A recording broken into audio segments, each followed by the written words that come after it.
Hello everyone, कैसे हो आप सब लोग। आई होप कि आप सभी बहुत अच्छे होंगे। तो आज की वीडियो में हम लोग यहाँ पे बात करेंगे अपने इंस्ट्रूमेंटल मेथड ऑफ एनालिसिस के यूनिट नंबर 2 के बारे में, जिसमें हम लोग यहाँ पे यूनिट 2 के अंदर हमारे जितने भी इंपॉर्टेंट क्वेश्चंस देखने को मिलते हैं, इन सभी का आंसर हम लोग यहाँ पे आज के इस वीडियो में डिस्कस करने वाले हैं। तो जैसा कि आप लोग को पता है कि हमारी जो 7th सेमेस्टर की जो भी वीडियोस होने वाली हैं, वो हम यहाँ पे इंपॉर्टेंट क्वेश्चंस के पर्सपेक्टिव से कवर कर रहे हैं। बाकी यहाँ पे देखिए इसकी जो भी डिटेल वीडियोज हैं, ठीक है, जहाँ पे हर एक सिंगल टॉपिक आप लोगों को कवर देखने को मिलेगा, वो ऑलरेडी हमारे सेकंड चैनल पर अवेलेबल है। अगर आप उनको भी देखना चाहते हैं तो उसका लिंक आप लोग को, जो भी प्लेलिस्ट का लिंक होगा, वो डिस्क्रिप्शन और कमेंट बॉक्स में मिल जाएगा, तो वहां जाके आप उसको भी देख सकते हो। बाकी देखिए, अगर हम लोग यहाँ पे यूनिट नंबर 2 की बात करें, तो यूनिट 2 भी हमारी यहाँ पे स्पेक्ट्रोस्कोपी के ऊपर देखने को मिलने वाली है, जहां पे आप लोग यहाँ पे मेनली इंफ्रारेड स्पेक्ट्रोस्कोपी के बारे में काफी डिटेल में पढ़ने वाले हो। बाकी इसके अलावा हमारा flame photometry, atomic absorption spectroscopy, nephelo turbidimetry, तो ये सारी चीजें हमारी इसके अंदर आ जाती है। ठीक है, अब अगर हम लोग यहाँ पे यूनिट 2 के इंपॉर्टेंट क्वेश्चन को देखें, तो इंपॉर्टेंट क्वेश्चन में देखिए यहाँ पे मेनली हमारे 4 जो है इंपॉर्टेंट क्वेश्चन के अंदर से देखने को मिल जाते हैं। तो इन सभी को हम लोग यहाँ पे आज की इस वीडियो में देखेंगे। बाकी देखिए इसकी जो भी नोट्स वगैरह होगी वो आपको हमारे ऐप पर ही देखने को मिल जाएगी। ऐप पर आप लोगों को यहाँ पे जो है पूरी डिटेल नोट्स भी मिल जाएगी, और इंपॉर्टेंट क्वेश्चंस के पर्सपेक्टिव से भी जो भी नोट्स होंगी वो भी यहाँ पे अरेंज होके मिल जाएंगे। ठीक है, तो आप वहां पे जाके एक्सेस कर सकते हो। बाकी इन सारी बातों के साथ मेरा नाम अर्षित पांडे, आप लोग कॉपी पेन लेके बैठ जाइए और हम लोग अपना आज का वीडियो स्टार्ट करते हैं।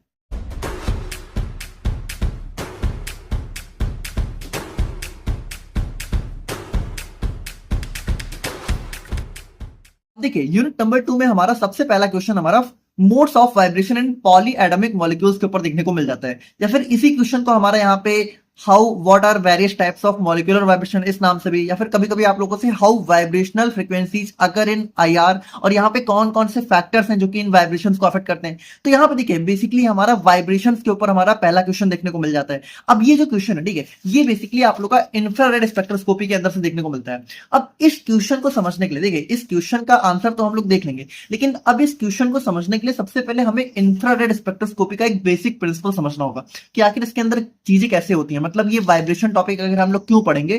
ठीक है, इस क्वेश्चन का आंसर है क्या, क्यों है, उसको समझने के लिए सबसे पहले हम लोग इसका थोड़ा सा इंट्रोडक्शन देखते हैं, उसके बाद हम लोग यहाँ पे अपने क्वेश्चन पे आएंगे।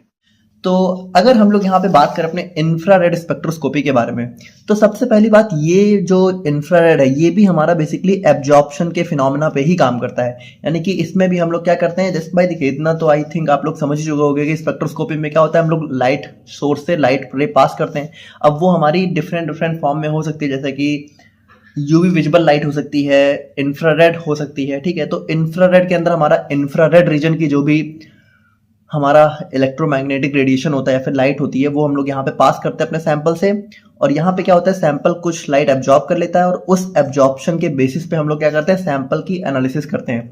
देखिए यूनिट 1 देखे बिना तो आप लोग यूनिट 2 गलती से भी मत देखिएगा। और बाकी देखिए अब मेन चीज ये है ना कि अभी तक अगर आप लोगों ने देखा हो, ठीक है, तो हम लोगों ने यूवी विजुअल को देखा, फ्लोरीमेट्री को देखा। ये दोनों हम लोग अगर ध्यान दें तो क्या कर रहा था कि सैंपल की क्वांटिटेटिव एनालिसिस कर रहा था। यानी कि मान लीजिए कि जो हमारा सैंपल है, ठीक है, तो बेसिकली हमें ये तो पता था कि सैंपल है किस चीज का। जैसे मान लीजिए कि ये सोडियम क्लोराइड का सैंपल है या फिर किसी भी चीज का है, तो वो चीज हमें पता थी, लेकिन हमें ये पता करना होता था कि सैंपल कितने अमाउंट में प्रेजेंट है, और उस चीज के लिए हम लोग यहाँ पे यूवी विजुअल और फ्लोरीमेट्री का यूज कर रहे थे।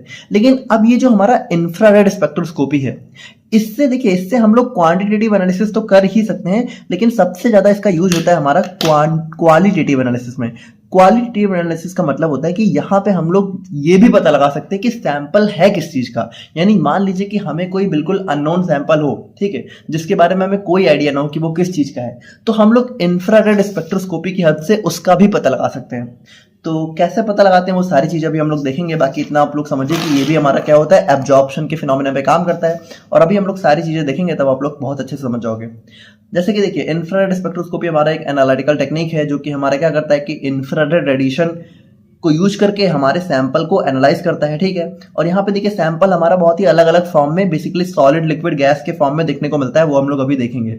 बाकी इसका यूज हम लोग जो है मेनली ऑर्गेनिक और इनऑर्गेनिक केमिस्ट्री में क्वालिटेटिव एंड क्वांटिटेटिव, ठीक है, मतलब कि दोनों तरह की एनालिसिस में हम लोग यहाँ पे इसका यूज कर सकते हैं। और बाकी देखिए इंफ्रारेड रेडिएशन की जो रेंज होती है वो हमारी 400 से लेके 4000 सेंटीमीटर इनवर्स तक की रेंज हमें इसके अंदर देखने को मिलती है। तो ये चीज आप लोग थोड़ा सा ध्यान रखिएगा। अब देखिए मेन चीज क्या है ना कि ये जैसे रेंज तो इसकी और भी ज्यादा होती है, जैसे इसके भी 2-3 टाइप होते हैं, लेकिन जो मेन यूज होने वाली रेंज है हम लोग यहाँ पे उसकी बात कर रहे हैं, जो कि हमारी 400 से लेके 4000 सेंटीमीटर इनवर्स तक हमें देखने को मिलती है। अब देखिए, अब अगर हम लोग यहाँ पे इसके प्रिंसिपल की बात करें तो यहाँ पे अब आप लोग थोड़ा सा ध्यान से समझिएगा। देखिए जो इंफ्रारेड स्पेक्ट्रोस्कोपी ये सैंपल की एनालिसिस करता कैसे है, तो इसके लिए देखिए सबसे पहले आप लोग को एक चीज समझना होगा कि जो हमारा कोई भी मॉलिक्यूल होता है, ठीक है, तो यहाँ पे एज्यूम किया जा रहा है, ठीक है, कि जो हमारे मॉलिक्यूल्स हैं इनके अंदर जो हमारा बॉन्ड्स होता है ना, ये हमारे क्या होता है कि ये एक स्प्रिंग टाइप से प्रेजेंट होते हैं। मतलब यहाँ पे ऐसा बोला गया कि आप लोग थोड़ा समझिए कि जैसे मान लीजिए कि हमारा C2H6 है, ठीक है, तो C2H6 से अगर हम लोग यहाँ पे स्ट्रक्चर बनाए तो हमारा कुछ इस तरीके से देखने को मिलेगा। अब मान लीजिए हम लोग इस पार्टिकुलर कार्बन और हाइड्रोजन के बॉन्ड को अगर अलग से देखें, ठीक है, तो यहाँ पे ये हमारा बॉन्ड हो गया। अब यहाँ पे माना जाता है कि ये जो बॉन्ड्स होते हैं ना, इनके अंदर मतलब देखिए वाइब्रेशनल एनर्जी तो होती ही है, ठीक है, तो ये वाइब्रेट करते हैं। मतलब ऐसा माना जाता है कि ये अपनी पोजीशन पे, ठीक है, जहां तक कर सकते हैं वहां तक थोड़ा बहुत वाइब्रेट करते हैं। अब वाइब्रेट करते हैं तो यहाँ पे ऐसा माना जाता है कि जो बॉन्ड्स है ना, ये बॉन्ड्स थोड़ा सा स्प्रिंग टाइप होते हैं। मतलब कि इन बॉन्ड्स को एक स्प्रिंग की तरह माना जाता है। देखिए माना जाता है, थोड़ा समझिएगा, यही इसका प्रिंसिपल है। इंफ्रारेड स्पेक्ट्रोस्कोपी का प्रिंसिपल समझने के लिए पहले आपको इस थ्योरी को समझना होगा। तो इस थ्योरी के अकॉर्डिंग क्या बोला जाता है कि जो हमारे बॉन्ड्स होते हैं, ठीक है, वो एक स्प्रिंग की तरह होते हैं। अब स्प्रिंग आपको पता है कैसी होती है, स्प्रिंग को हम लोग खींच के लंबा भी कर सकते हैं और स्प्रिंग को हम लोग दबा के छोटा भी कर सकते हैं। तो अगर एक स्प्रिंग की तरह कोई बॉन्ड है, ठीक है, तो वो क्या होगा, वो थोड़ा बहुत आगे भी आ सकता है और पीछे भी जा सकता है। मतलब कि ऐसे समझ लो कि वो थोड़ा सा मतलब कि जो है कह सकते हो आप पास में भी आ सकता है और थोड़ी सी दूरी में भी जा सकता है। तो यहाँ पे माना जाता है कि हमारे जो बॉन्ड्स होते हैं वो कुछ इस तरीके से प्रेजेंट होते हैं। लेकिन यहाँ पे देखिए, अब देखिए इस तरह के जो मूवमेंट होता है ना, इसको हम लोग वाइब्रेशन बोलते हैं, ठीक है। तो ऐसा माना जाता है कि बॉन्ड्स हमारे क्या होते हैं, ठीक है, यहाँ पे कि बॉन्ड्स बिहेव लाइक अ वाइब्रेटिंग स्प्रिंग, ठीक है, यानी कि इनके अंदर क्या होती है, एक वाइब्रेशनल कह सकते हो प्रॉपर्टी होती है कि ये वाइब्रेट करते हैं। लेकिन देखिए वाइब्रेशन करते तो हैं, ये माना जाता है, लेकिन एक स्पेसिफिक फ्रीक्वेंसी पे ही करते हैं। मतलब ऐसा नहीं है कि ये जो है कभी भी वाइब्रेट कर रहे हैं, हमेशा वाइब्रेट कर रहे हैं, ऐसा नहीं है। एक स्पेसिफिक फ्रीक्वेंसी पे माना जाता है कि जो हमारे बॉन्ड्स हैं ये यहाँ पे वाइब्रेट करते हैं। तो अब देखिए इस स्पेसिफिक फ्रीक्वेंसी की बात करें तो देखिए सबका अलग अलग होता है। जैसे मान लीजिए कि जैसे जो हमारा C डबल बॉन्ड O है, ठीक है, जो हमारा कार्बोनिल बॉन्ड होता है, तो इसकी जो वाइब्रेशन फ्रीक्वेंसी होती है वो हमारी 1700 सेंटीमीटर इनवर्स होती है। और जो हमारा मान लीजिए OH बॉन्ड है, ठीक है, तो उसकी वाइब्रेशन फ्रीक्वेंसी होती है 3200 से लेके 3600 सेंटीमीटर इनवर्स। और इस तरीके से जो हमारे अलग अलग बॉन्ड होते हैं उनकी अलग अलग एक वाइब्रेशन फ्रीक्वेंसी हमें देखने को मिलती है। अब देखिए होता क्या है, होता यह है कि जब भी हम लोग यहाँ पे सैंपल के अंदर अपनी इंफ्रारेड लाइट को पास करते हैं, ठीक है, तो जैसे ही क्या होता है कि जैसे देखिए इंफ्रारेड लाइट की रेंज हम लोगों ने कितनी देखी थी, 400 से लेके 4000 सेंटीमीटर इनवर्स। तो जैसे ही हम लोग यहाँ पे इस इंफ्रारेड लाइट को पास करते हैं तो होता क्या है, होता ये है कि ये जो बॉन्ड है ना, ये यहाँ पे इनमें से जब यहाँ पे इसको जो है अपने कह सकते हो इस वाली फ्रीक्वेंसी की लाइट जब मिलती है तो ये क्या करता है, ये इसको एब्जॉर्ब कर लेता है और एब्जॉर्ब करके क्या होता है, वाइब्रेट होना स्टार्ट कर देता है, ठीक है। तो जब इसको इस फ्रीक्वेंसी की लाइट मिली तो इसने उस लाइट को क्या किया, एब्जॉर्ब कर दिया और बाकी लाइट को पास कर दिया।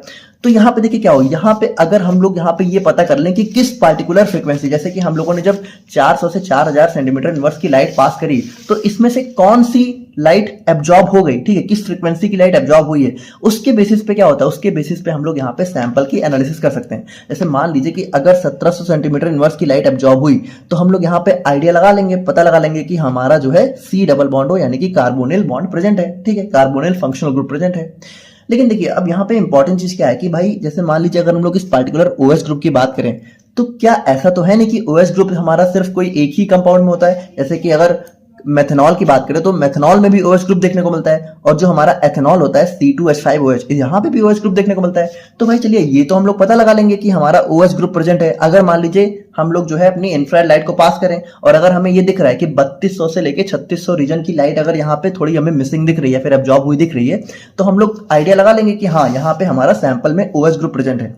लेकिन अब ये OH ग्रुप किसके साथ लगा ये हम लोग कैसे पता लगाएंगे। तो यहाँ पे देखिए इस यहाँ पे इंफ्रारेड स्पेक्ट्रोस्कोपी के अंदर भी एक और कॉन्सेप्ट होता है। जैसे कि देखिए ये जो 400 से लेके, ध्यान से देखिएगा, ये जो 400 से लेके 4000 सेंटीमीटर इनवर्स तक की लाइट होती है, दो रीजन में डिवाइड होती है। इनमें से देखिए जो 400 से लेके 1500 सेंटीमीटर इनवर्स तक का जो रीजन होता है वो हमारा होता है फिंगरप्रिंट रीजन। थोड़ा ध्यान से सुनिएगा, बहुत इंपॉर्टेंट चीज है, अगर ये समझ गए तो सारी थ्योरी समझ में आ जाएगी। और जो 1500 से लेके 4000 सेंटीमीटर इनवर्स का रीजन होता है इसको हम लोग बोलते हैं फंक्शनल ग्रुप रीजन। अब देखिए इसका मतलब ये है कि जैसे कोई भी जो हमारा मॉलिक्यूल है उसमें जो भी फंक्शनल ग्रुप लगा होता है वो मेनली हमारा 1500 से लेके 4000 सेंटीमीटर इनवर्स के बीच की फ्रीक्वेंसी को एब्जॉर्ब करता है। जैसे यहाँ पे अगर आप लोग देखो तो चाहे हमारा कार्बोनिल ग्रुप हो चाहे हमारा OH ग्रुप हो, ये सारे हमारे क्या है, फंक्शनल ग्रुप है ना। ये हमारा अल्कोहल हो गया, ये हमारा कार्बोनिल ग्रुप हो गया।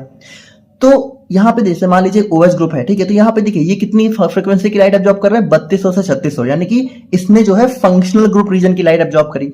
लेकिन अब देखिए अब ये जो फिंगरप्रिंट रीजन होता है ना, ये कह सकते हो ये हमें फाइनली बताता है कि एक्चुअल में हमारा कौन सा मॉलिक्यूल है। यानी कि देखिए अगर मान लीजिए फंक्शनल ग्रुप रीजन में मान लीजिए 1500 से 4000 के बीच में जो लाइट एब्जॉर्ब होगी उसके बेसिस पे हम आइडिया लगाएंगे कि कौन सा फंक्शनल ग्रुप है। लेकिन जो 400 से 1500 सेंटीमीटर की रेंज है इसके बीच में जो लाइट एब्जॉर्ब होगी उसके बेसिस पे हम लोग अपने फाइनल कंपाउंड की जो है कह सकते हो एनालिसिस करेंगे। जैसे अब अगर आप लोग देखो तो 3200 से 3600 रीजन में जो भी लाइट एब्जॉर्ब होगी, ठीक है, तो उससे हमें इतना पता चल जाएगा कि OH ग्रुप प्रेजेंट है। लेकिन अब ये OH ग्रुप किसके साथ लगा है, तो उसके लिए हमें अपने फिंगरप्रिंट रीजन की लाइट को फिंगरप्रिंट रीजन की फ्रीक्वेंसी को चेक करना होगा। जैसे अगर हम लोग यहाँ पे बात करें तो देखिए अगर ये OH ग्रुप मेथनॉल के साथ लगा है ना, तो हमारा ये मेथनॉल जो है एब्जॉर्ब करेगा 1035 सेंटीमीटर इनवर्स की फ्रीक्वेंसी। अब देखिए ये किसके अंदर आ रही है, ये हमारी आ रही है फिंगरप्रिंट रीजन के अंदर। तो फिंगरप्रिंट रीजन के अंदर देखिए अगर 1035 की फ्रीक्वेंसी एब्जॉर्ब हुई तो इसका मतलब क्या है कि हमारा मेथनॉल प्रेजेंट है।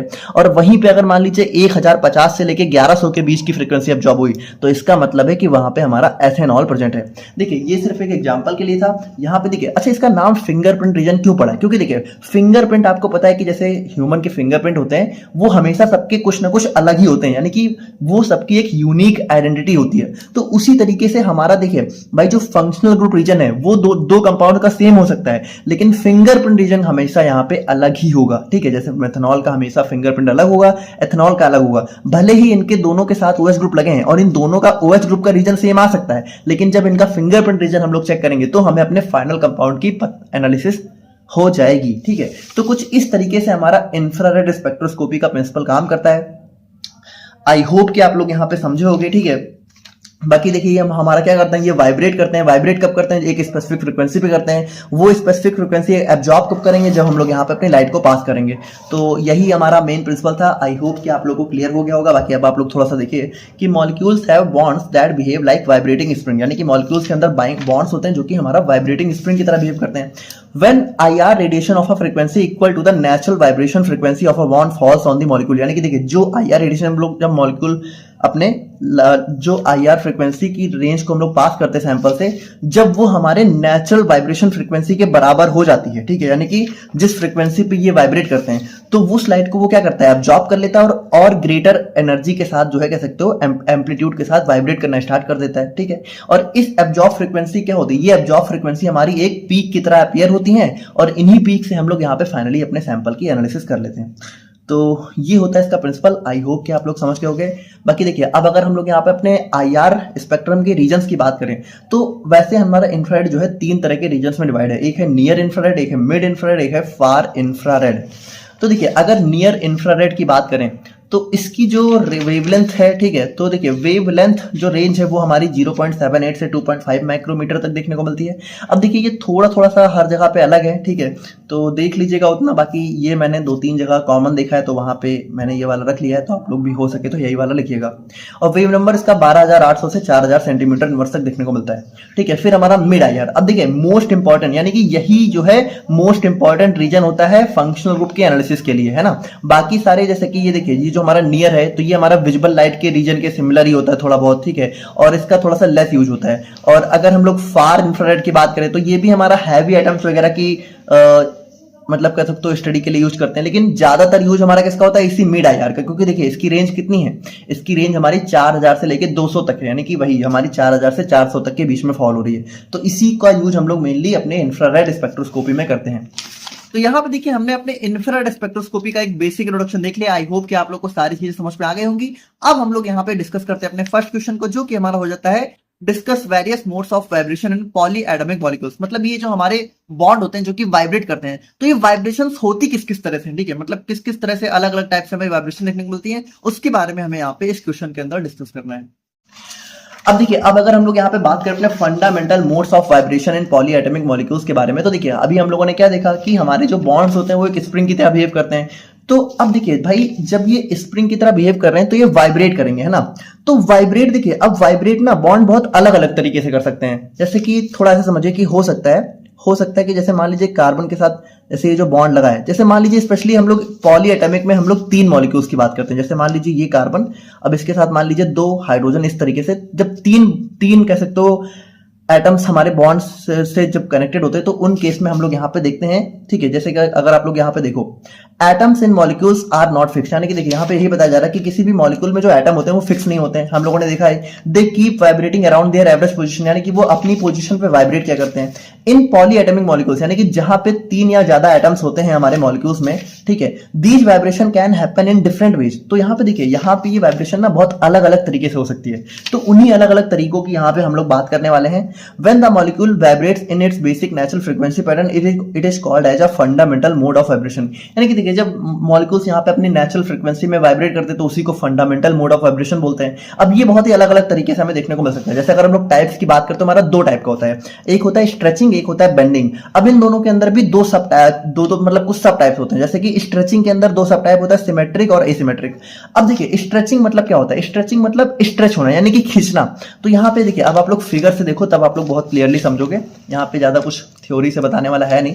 देखिए यहाँ पे होता क्या है, जैसे इसके अंदर 2 टाइप है, एक होता है सिमेट्रिक, एक है एसिमेट्रिक। देखिए सिमेट्रिक का मतलब क्या है, जैसे ये हमारा मान लीजिए जो सेंटर वाला एटम हो गया, ठीक है, और ये दोनों हमारे इससे कनेक्टेड है बॉन्ड से।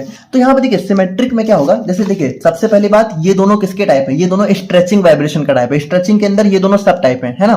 तो सिमेट्रिक में क्या होता है कि दोनों बॉन्ड एक साथ या तो दूर जाते हैं, ठीक है, समझिए, दोनों या तो एक साथ दूर जा रहे हैं और या फिर दोनों एक साथ पास आ रहे हैं, दोनों एक साथ एक ही डायरेक्शन में मोशन करते हैं। तो ये हो जाता है सिमेट्रिक। और देखिए जब एक हमारा दूर जा रहा हो, एक हमारा पास आ रहा हो, तो इस चीज को हम लोग बोलते हैं एसिमेट्रिक स्ट्रेचिंग, ठीक है।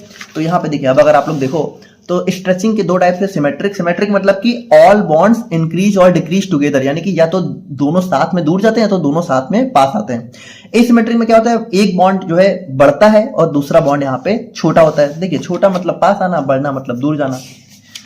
अब देखिए नेक्स्ट हमारा आता है बेंडिंग वाइब्रेशन। अब देखिए बेंडिंग का मतलब क्या है, बेंडिंग का मतलब थोड़ा बेंड हो जाना। देखिए अभी ये क्या हो रहा था, ये यहाँ पे खींच रहा था, है ना, आप या तो पास आ रहा है तो दूर जा रहा है। लेकिन बेंडिंग का मतलब क्या है, बॉन्ड यहाँ पे थोड़ा सा बेंड होगा, बेंड, है ना, बेंड मतलब मुड़ जाना। यानी कि अब ये जो बॉन्ड है, ये जो H वाला बॉन्ड है, ये थोड़ा सा इधर की तरफ मोशन करेगा, ठीक है। जैसे कि आप लोग देखो कि ये हमारा जैसे मान लीजिए ये हमारा ऐसे बॉन्ड कनेक्ट है, ठीक है, तो ये ऐसे बेंड हो रहा है, ठीक है, तो यहाँ पे ये बेंड होगा।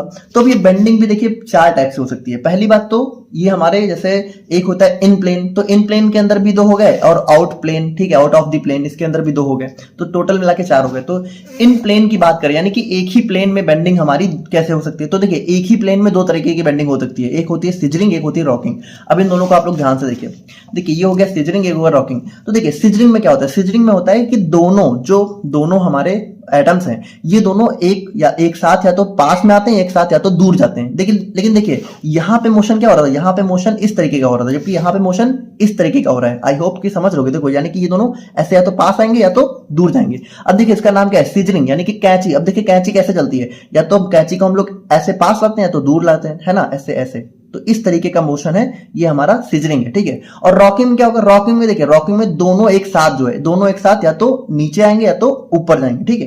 तो दोनों एक साथ नीचे, एक साथ ऊपर, ठीक है। तो ये हो गया रॉकिंग। तो ये हो गया इन प्लेन, है ना, इन प्लेन यानी कि एक ही प्लेन में मोशन होगा। अब एक हमारा होता है आउट प्लेन, ठीक है। तो आउट प्लेन के अंदर भी 2 टाइप है, वैगिंग और ट्विस्टिंग। तो देखिए वैगिंग और ट्विस्टिंग में क्या होगा, देखिए वैगिंग का मतलब है, देखिए अब प्लेन वाला थोड़ा समझिएगा। जैसे प्लेन का कहने का क्या मतलब है, जैसे मान लीजिए कि ये जो सिजरिंग था, ठीक है, तो सिजरिंग हमारा कुछ इस तरीके का था, ठीक है, इस तरीके का था कि सिजरिंग में देखिए ये दोनों ऐसे पास आ रहे हैं, ऐसे दूर जा रहे हैं, ऐसे पास आ रहे हैं, ऐसे दूर जा रहे हैं, ठीक है। और रॉकिंग में क्या था कि रॉकिंग में ये दोनों देखिए, ये दोनों या तो ऐसे, देखिए ये दोनों या तो ऐसे दूर जा रहे हैं या तो ऐसे इधर जा रहे हैं, है ना। तो दोनों मतलब बिल्कुल बराबर डिस्टेंस से दोनों मूव कर रहे हैं। लेकिन अब ये जो वैगिंग है ना, वैगिंग का मतलब क्या है कि देखिए वैगिंग का मतलब ये दोनों एक प्लेन में नहीं बल्कि 3D में मोशन करेंगे, ठीक है। लेकिन वैगिंग में दोनों एक साथ करेंगे और ट्विस्टिंग में एक दूसरे प्लेन में जाएगा तो दूसरा वाला दूसरे प्लेन में। जैसे इसको देखिए, वैगिंग का मतलब है कि ये जो मोशन है, देखिए ये कुछ इस तरीके का हो, यानी कि ये देखिए ये प्लेन से ऊपर उठ के ऐसे, ये देखिए ये 3D में आ गया, 3D में, ठीक है। तो ये हो गया वैगिंग। और देखिए ट्विस्टिंग का मतलब क्या है, ट्विस्टिंग का मतलब देखिए, ट्विस्टिंग का मतलब ऐसे समझिए कि एक ऊपर आ रहा है तो एक ऐसे नीचे जा रहा है, ठीक है। थोड़ा देखिए, एक ऊपर एक नीचे, यानी कि एक नीचे वाले प्लेन में गया, एक ऊपर वाले प्लेन में। आई होप कि आप लोग समझ पा रहे होगे, ठीक है। तो ये हमारा हो गया ट्विस्टिंग, तो समझ गए ना। देखिए ये 3D में है, 3D में, ठीक है। ये ऊपर, ये अंदर, प्लेन के इनसाइड में जा रहा है, ये प्लेन के आउटवर्ड में आ रहा है, ऊपर की तरफ, ठीक है। तो देखिए इतना तो आप लोग समझदार हो ही, समझते होगे। तो यही है। तो वैगिंग में हमारे 2 atoms move up and down together, twisting में 1 atoms move up and other move down opposite side of the plane like twisting motion, ठीक है। तो ये हमारा हो जाता है out of the plane bending. Now next हम लोग यहाँ पे बात करें अपने फैक्टर्स अफेक्टिंग वाइब्रेशन, यानी कि कौन कौन से फैक्टर्स हैं जो कि हमारा वाइब्रेशन को अफेक्ट कर सकते हैं। तो यहाँ पे देखिए थोड़ा ध्यान समझिएगा कि देखिए फैक्टर्स अफेक्टिंग वाइब्रेशन से मतलब हमारा होता है कि वाइब्रेशन की जो फ्रीक्वेंसी होती है, फ्रीक्वेंसी रेंज होती है, तो इसको कौन कौन से फैक्टर्स अफेक्ट कर सकते हैं कि मतलब कौन कौन से फैक्टर से इस वाइब्रेशन फ्रीक्वेंसी की रेंज बढ़ जाएगी या फिर घट जाएगी। तो देखिए थोड़ा समझिएगा कि बहुत सारे फैक्टर्स होते हैं, तो इन लोग को एक एक करके देखते हैं। सबसे पहला आता है बॉन्ड स्ट्रेंथ, थोड़ा ध्यान समझिएगा, ठीक है। बॉन्ड स्ट्रेंथ का मतलब है कि कोई बॉन्ड कितना स्ट्रांग है या फिर कितना वीक है। तो देखिए जैसे जो स्ट्रॉन्गर बॉन्ड होते हैं, ठीक है, तो stronger bond vibrates at higher frequency because more energy is required to stretch और कंप्रेस देम। अब देखिए भाई वाइब्रेशन का मतलब क्या है कि बॉन्ड्स का जो है अपनी पोजीशन से थोड़ा बहुत दूर जाना, पास आना, या फिर ऊपर नीचे प्लेन में। हम लोगों ने देखा अलग अलग टाइप की वाइब्रेशन मोशन। तो देखिए वाइब्रेशन के लिए जैसे भाई कोई स्ट्रांग बॉन्ड है, ठीक है, तो भाई किसी स्ट्रांग बॉन्ड को मूव करने में ज्यादा जो है हमें कह सकते हो एनर्जी देनी पड़ेगी।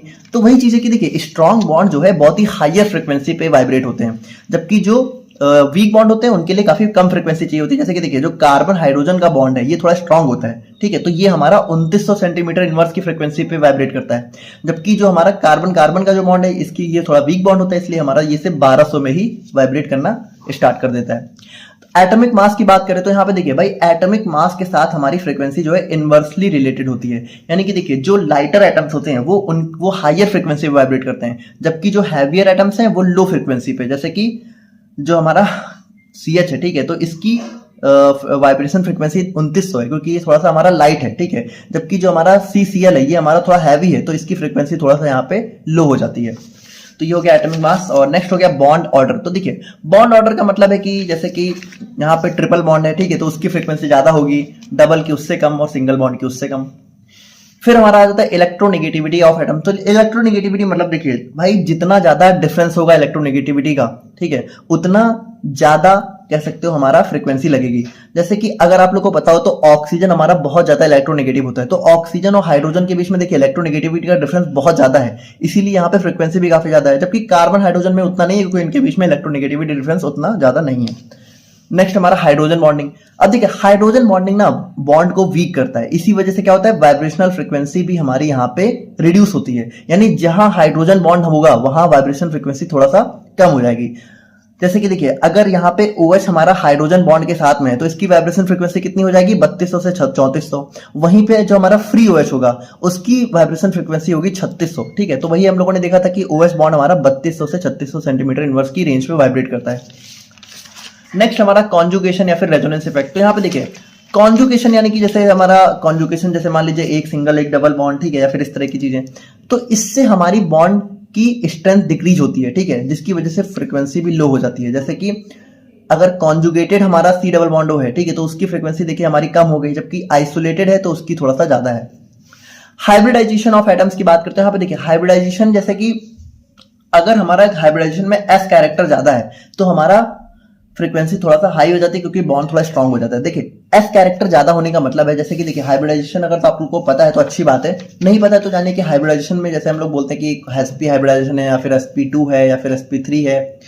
तो देखिए S कैरेक्टर ज्यादा कैसे है, जैसे कि sp2 और sp3 में S कैरेक्टर किसमें ज्यादा है। तो भाई देखिए हम लोग रेशियो निकालते हैं, जैसे sp मान लीजिए अगर हम लोग 100 का रेशियो रखें, ठीक है, तो 100 में देखिए sp का मतलब क्या है कि s भी 50% है और p भी 50% है।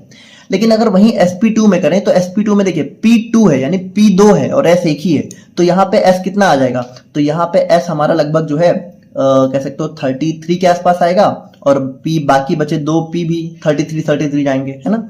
तो देखिए इस तरीके से क्या हो रहा है, और वहीं पे sp3 में देखिए sp3 में आप 3 p हैं, यानी कि इसमें p की फ्रीक्वेंसी 3 हो गई, तो यहाँ पे p को देखिए, यहाँ पे p हो जाएंगे 25 25 25 और s भी आ जाएगा 25, यानी p के पास टोटल 75 है, ठीक है, और जबकि s के पास कितना सिर्फ 25 है। तो जहां पे देखिए ज्यादा s कैरेक्टर, जिस sp में ज्यादा s कैरेक्टर होता है, 50% s कैरेक्टर होता है, जबकि बाकी में क्या होता है कि s का कैरेक्टर हमारा कम होता जाता है। देखिए अगर आप लोग को समझ में आया तो ठीक, नहीं समझ में आया तो बस इतना याद कर लो कि एसपी हमारा सबसे ज्यादा एस कैरेक्टर होता है, तो इसलिए उसकी फ्रीक्वेंसी सबसे ज्यादा है, और जितना कम उतना कम होता जाएगा।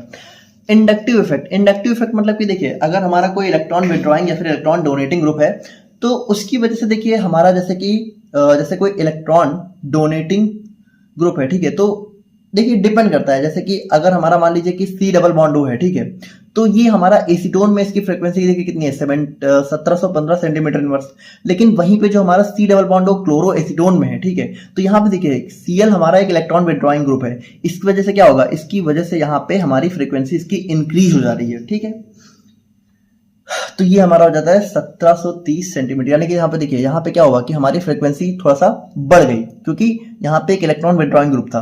अब देखिए ये चीज थोड़ा सा डिपेंड करती है, हम लोग ऐसे डायरेक्टली नहीं बोल सकते कि इलेक्ट्रॉन विड्रॉइंग है तो हमेशा फ्रीक्वेंसी बढ़ेगी, थोड़ा एटम्स मतलब कंपाउंड्स पे डिपेंड करता है, कहीं कहीं इलेक्ट्रॉन विड्रॉइंग की वजह से फ्रीक्वेंसी बढ़ती है, कहीं कहीं इलेक्ट्रॉन डोनेटिंग की वजह से भी बढ़ सकती है, तो ये हमारा इंडक्टिव इफेक्ट हो जाता है। तो यहाँ पे देखिए हमारा फर्स्ट क्वेश्चन हो जाता है, और अब हम लोग यहाँ पे बात करते हैं अपने सेकंड क्वेश्चन के बारे में, जो कि हमारा हो जाता है principle and instrumentation of FTIR spectroscopy. अब यहाँ पे देखो एक चीज आप लोग समझना कि ये जो हमारी इंफ्रारेड स्पेक्ट्रोस्कोपी है, ये हमारी दो टाइप से देखने को मिल जाती है। एक हमारी हो जाती है डिस्पर्सिव IR स्पेक्ट्रोस्कोपी, और एक होती है FTIR, यानी इसको हम लोग बोलते हैं फूरियर ट्रांसफॉर्म इंफ्रारेड स्पेक्ट्रोस्कोपी। मतलब इंफ्रारेड स्पेक्ट्रोस्कोपी के दो टाइप्स होते हैं, कौन कौन से, फूरियर ट्रांसफॉर्म और डिस्पर्सिव। अब देखो आप लोग के सिलेबस में कोई अलग से यहाँ पे दिया नहीं हुआ है कि आप लोग को कौन सा पढ़ना है, लेकिन यहाँ पे एग्जाम में क्या होता है, एग्जाम में कभी कभी हमारा FTIR अलग से भी पूछ लेते हैं, और कभी कभी क्या होता है कि जैसे डिस्पर्सिव नाम ना देके डायरेक्टली IR ही पूछ लेंगे।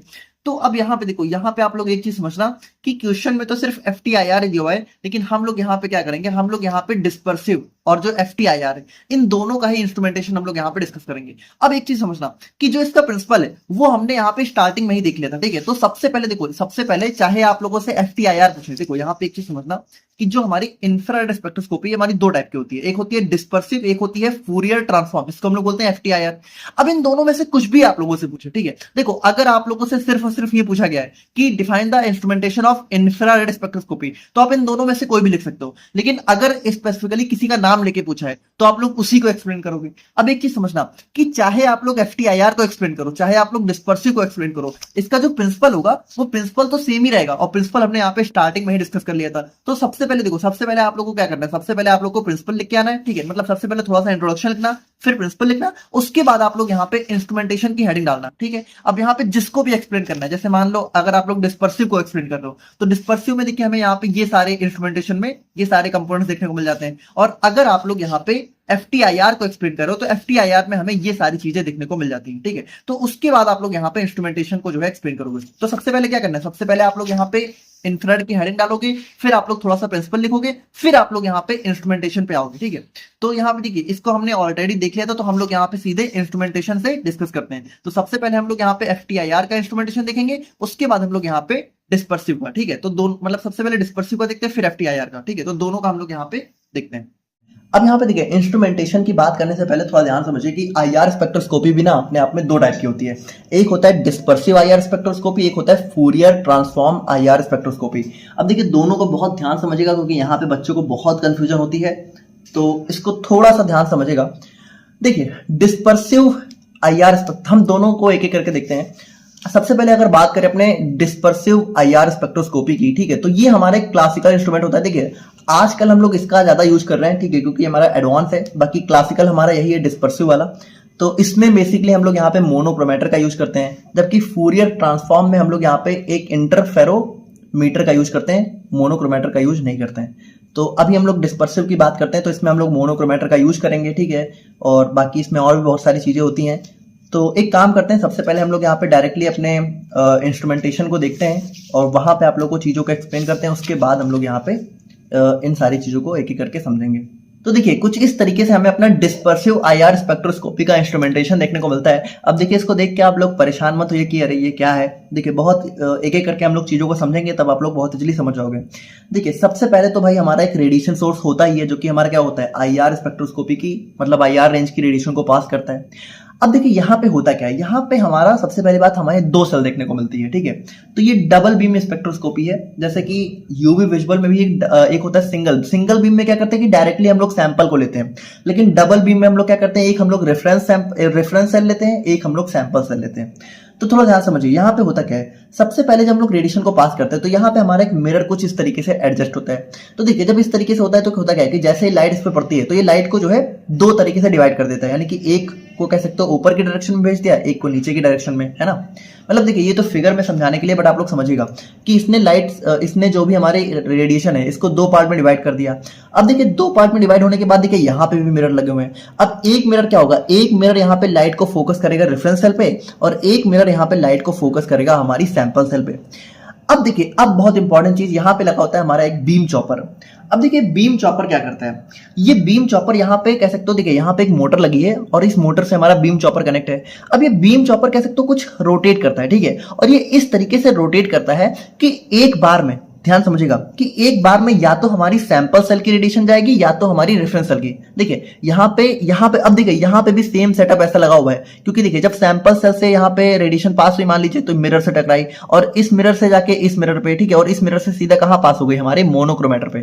थोड़ा ध्यान समझिएगा, देखिए ये काम दोनों जगह होता है, यानी कि देखिए अब रेफरेंस से भी पास होगी तो देखिए रेफरेंस से पास होने पर क्या क्या होता है, यहाँ से जाती इस मिरर से टकराती, इस मिरर से यहाँ पे और यहाँ से सीधे मोनोक्रोमेटर पे। लेकिन देखिए अगर ये दोनों लाइट एक साथ पास होंगी ना तो हमारी कैलकुलेशन में थोड़ी सी मिस्टेक हो सकती है, क्योंकि दोनों को एक साथ प्रोसेस कर पाना थोड़ा सा मुश्किल हो जाएगा हमारे लिए। तो हम लोग क्या करते हैं कि एक एक लाइट को एक एक बार पास करते हैं, यानी कि सबसे पहले हम लोगों ने अपने सैंपल सेल की लाइट को पास किया, फिर हम लोगों ने यहाँ पे रेफरेंस सेल ने जो भी लाइट यहाँ पे ट्रांसमिट की उसको पास किया, ठीक है। तो यहाँ पे देखिए एक बार में मतलब ये बीम चॉपर ऐसे घूमता रहता है कि अगर यहाँ के पास हो रही है तो यहाँ वाली नहीं होगी, यहाँ वाली हो रही है तो यहाँ वाली नहीं होगी, ठीक है। ये इस तरीके से एडजस्ट होता है, थोड़ा समझिएगा। तो उसके बाद देखिए उसके बाद जब सैंपल से हमारी लाइट देखिए कुछ लाइट इसने एब्जॉर्ब करी होगी, बाकी बची हुई को इसने ट्रांसमिट कर दिया। ट्रांसमिट होने के बाद ये कहाँ गई, मोनोक्रोमेटर पे गई। अब मोनोक्रोमेटर ने क्या किया भाई, मोनोक्रोमेटर ने यहाँ पे कह सकते हो इन लाइट को, ठीक है, इसको कह सकते हो अलग अलग वेवलेंथ में स्प्लिट कर दिया।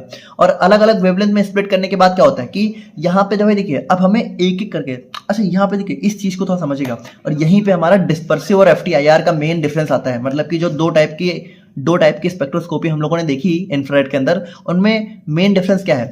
ठीक है, इसमें होता क्या है कि जो मोनोक्रोमेटर यहाँ पे आप लोगों को दिख रहा है ना, तो ये मोनोक्रोमेटर क्या करता है, ये मोनोक्रोमेटर भी कह सकते हो थोड़ा सा रोटेट करता है, ठीक है। और यहाँ पे क्या करता है कि एक मतलब अलग अलग फ्रीक्वेंसी को एक एक बार में पास करता है। मतलब थोड़ा समझिए कि जैसे यहाँ से जो भी लाइट यहाँ पे मोनोक्रोमेटर तक पहुंचती है, ठीक है, तो ये उनको अपनी अलग अलग, मतलब देखिए भाई आईआर की रेंज हम लोगों ने कितनी देखी, 400 से लेके 4000 तक देखी है ना।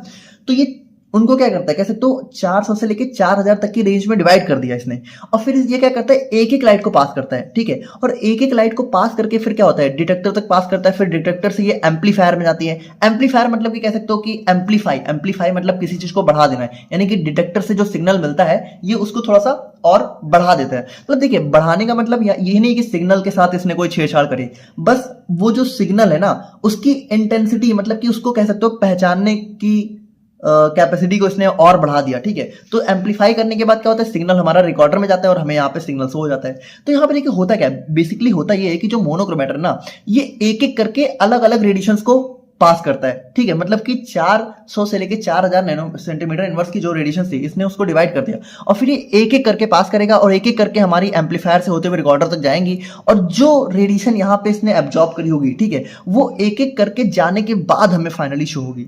तो देखिए बेसिकली यहाँ पे होता क्या है कि यहाँ पे हमें थोड़ा सा टाइम कंज्यूमिंग प्रोसेस हो जाती है। यानी ये जो डिस्पर्सिव आईआर स्पेक्ट्रोस्कोपी, इसमें क्या होता है कि इसमें हमारी ये रेडिएशंस को स्प्लिट कर देता है और एक एक करके एक एक बार में जो है भेजता है, जिसकी वजह से थोड़ा सा यहाँ पे टाइम ज्यादा लग जाता है। तो ये इसका एक मेन जो है डिफरेंस होता है। और अभी हम लोग जो दूसरा वाला देखेंगे वो क्या करता है, वो सारी रेडिएशंस को एक साथ ही भेज देता है, ठीक है। और एक साथ भेजने के बाद क्या होता है कि बाद में हम लोग यहाँ पे अलग अलग करके उसको देख लेते हैं। तो वो कैसे होता है वो हम लोग देखेंगे। बाकी देखिए ये था थोड़ा सा इसका इंस्ट्रूमेंटेशन, आई होप कि थोड़ा बहुत आप लोग समझ गए होंगे। और अब हम लोग यहाँ पे इसको एक एक करके समझते हैं। तो यहाँ पे देखिए जो हमारा इंस्ट्रूमेंटेशन है उसके अंदर हम लोगों ने देखा कि कौन कौन सी चीजें होती हैं, जैसे कि हमारा एक रेडिएशन सोर्स होता है, मिरर्स होते हैं, ठीक है, बहुत सारे सैंपल और रेफरेंशियल होती है, बीम चॉपर होता है, monochromator, slits, detector, amplifier, recorder, ये सारी चीजें हमें इंस्ट्रूमेंटेशन में देखने को मिलती है। समझ गए ना आप लोग? अच्छा देखिए, यहाँ से आगे बढ़ने से पहले देखिए एक चीज मैं आप लोग को क्लियर कर देना चाहता हूँ कि देखिए मेरा कॉलेज इतना एडवांस नहीं था जहाँ पे मैंने इंफ्रारेड स्पेक्ट्रोस्कोपी का प्रैक्टिकल किया हो, ना ही मैंने एनालिटिकल फील्ड में अपना मास्टर्स कंप्लीट किया है। तो देखिए मैंने रियल में तो इंफ्रारेड स्पेक्ट्रोस्कोपी नहीं परफॉर्म करी है, लेकिन थ्योरी से मुझे जितनी भी चीज़ें मिल सकती थी, ठीक है, जितना भी रिसर्च हो सकती थी, वो सारी रिसर्च करके ही मैंने ये कंटेंट प्रिपेयर किया है। तो देखिए अगर बाय द वे इसमें कोई भी मिस्टेक होती है तो उसके लिए मुझे माफ़ कर दीजिएगा, बट मैंने पूरी कोशिश करी है कि जितना हो सके, जितना ज़्यादा पॉसिबल था, जितना कंटेंट अवेलेबल था वेब पे इसके रिगार्डिंग, वो सारा मैंने रिसर्च करके ही आपके लिए कंटेंट प्रिपेयर किया है। बट उसके बावजूद भी अगर मुझसे कोई गलती होती है तो वो चीज़ आप देख लीजिएगा, क्योंकि देखिए अगर आप लोग इसको प्रैक्टिकल के पॉइंट ऑफ व्यू से देख रहे हो तो मे बी शायद कुछ चीज़ें मुझसे मिस्टेक हो सकती हैं, बाकी मैंने बता दिया जो भी था। और अगर हम लोग यहाँ पे बात करें तो देखिए रेडिएशन सोर्स हमारा जो है मेनली अगर हम लोग बात करें तो देखिए भाई रेडिएशन सोर्स अलग अलग हो सकते हैं। तो जैसे इसके अंदर भी हमारा नर्स ग्लोबर हो गया, ग्लोबर हो गया, ठीक है, इनकैंडेसेंट वायर हो गए, नाइक्रोम वायर हो गए, रोडियम वायर हो गए। तो इन सारे अलग अलग टाइप के रेडिएशन सोर्स का हम लोग जो है यूज कर सकते हैं अपनी इंफ्रारेड लाइट को पास करने के लिए। फिर हमारा मिरर्स आ जाता है। तो मिरर्स देखिए, मिरर्स हम लोगों ने देखा कि बहुत सारे मिरर्स जो है अलग अलग सेवरल कॉनकेव मिरर्स हमारे यूज होते हैं फोकस करने के लिए, है ना। अगर आप लोगों को नहीं ध्यान हो तो देखिए एक मिरर ये था, एक ये था, एक ये था, ठीक है, फिर आगे भी लगा था। तो इस तरीके से बहुत सारे मिरर थे। और उसके बाद देखिए, उसके बाद हमारा सैंपल सेल और रेफरेंस सेल की बात करें तो यहाँ पे देखिए जो हमारा बीम होता है वो क्या होता है, स्प्लिट हो जाता है, ठीक है, मिरर से। एक हमारा सैंपल में जाता है, एक हमारा रेफरेंस सेल में जाता है। अब बीम चॉपर क्या करता है? बीम चॉपर हमारा मोटर ड्रिवन डिवाइस होता है भाई। देखिए बीम चॉपर हमारा आप लोगों को पता हो तो देखिए ये था हमारा बीम चॉपर, ठीक है। तो यही रोटेट हो रहा था और ये क्या कर रहा था, एक बार में या तो रेफरेंस सेल की लाइट को पास करेगा या तो हमारा सैंपल सेल की लाइट को, ठीक है। अ rotating motor device that alternatively, ठीक है, यानी कि एक एक करके रेडिएशन को सैंपल या रेफरेंस सेल से पास करता था। डिस्क प्रोड्यूसेस अल्टरनेटिंग सिग्नल, यानी कि अल्टरनेट का मतलब एक एक करके, ठीक है। और मोनोक्रोमेटर की बात करें तो मोनोक्रोमेटर भाई देखिए क्या करता है, ये सारी सैंपल्स को कंबाइंड बीम में सारी जो कंबाइंड बीम्स है वो मोनोक्रोमेटर में जाती हैं, ठीक है। मोनोक्रोमेटर जो कि हमारा डिफ्रैक्शन ग्रेटिंग होता है बेसिकली एक, ठीक है। ये हमारा क्या करता है, डिस्पर्स, यानी कि अलग अलग वेवलेंथ में इनको जो है कह सकते हो डिस्पर्स कर देता है ना भाई। देखिए मोनोक्रोमेटर क्या कर रहा था, हमारी लाइट को डिस्पर्स कर देता था अलग अलग वेवलेंथ में, ठीक है। Now slit select only one wavelength at a time to reach the detector, ठीक है। तो यहाँ पे देखिए अब ये जो स्लिट होती है ये एक टाइम पे एक ही वेवलेंथ को सिलेक्ट करती है और इस तरीके से सारी एक एक करके सिलेक्ट होती है, तो इसमें टाइम लगता है थोड़ा। The scanning mechanism gradually changes wavelength a complete spectrum, और धीरे धीरे क्या होता है, कंप्लीट स्पेक्ट्रम हमारा रिकॉर्ड होता है। अब स्लिट्स क्या करती हैं, ये हमारा कंट्रोल करती हैं रेडिएशन बीम को और हमारा इंप्रूव करती हैं रेजोल्यूशन को। स्लिट्स हम लोगों ने देखी दो जगह हमें देखने को मिली थी, ठीक है। एक हमारा स्लिट यहाँ पे और एक हमारी स्लिट जो है यहाँ पे देखने को मिली थी। और फिर फाइनली हमारा डिटेक्टर होता है। तो डिटेक्टर क्या करता है कि सारे आईआर रेडिएशन को एक इलेक्ट्रिकल सिग्नल में कन्वर्ट करता है, ठीक है। अब डिटेक्टर में हम लोग यहाँ पे बहुत सारे अलग अलग टाइप के डिटेक्टर का यूज करते हैं और इनके बारे में हमें पढ़ना भी है, ठीक है। आपके सिलेबस में दिया हुआ है, गोले सेल, बोलोमीटर, थर्मोकपल, इन सभी को एक करके अभी हम लोग देखेंगे।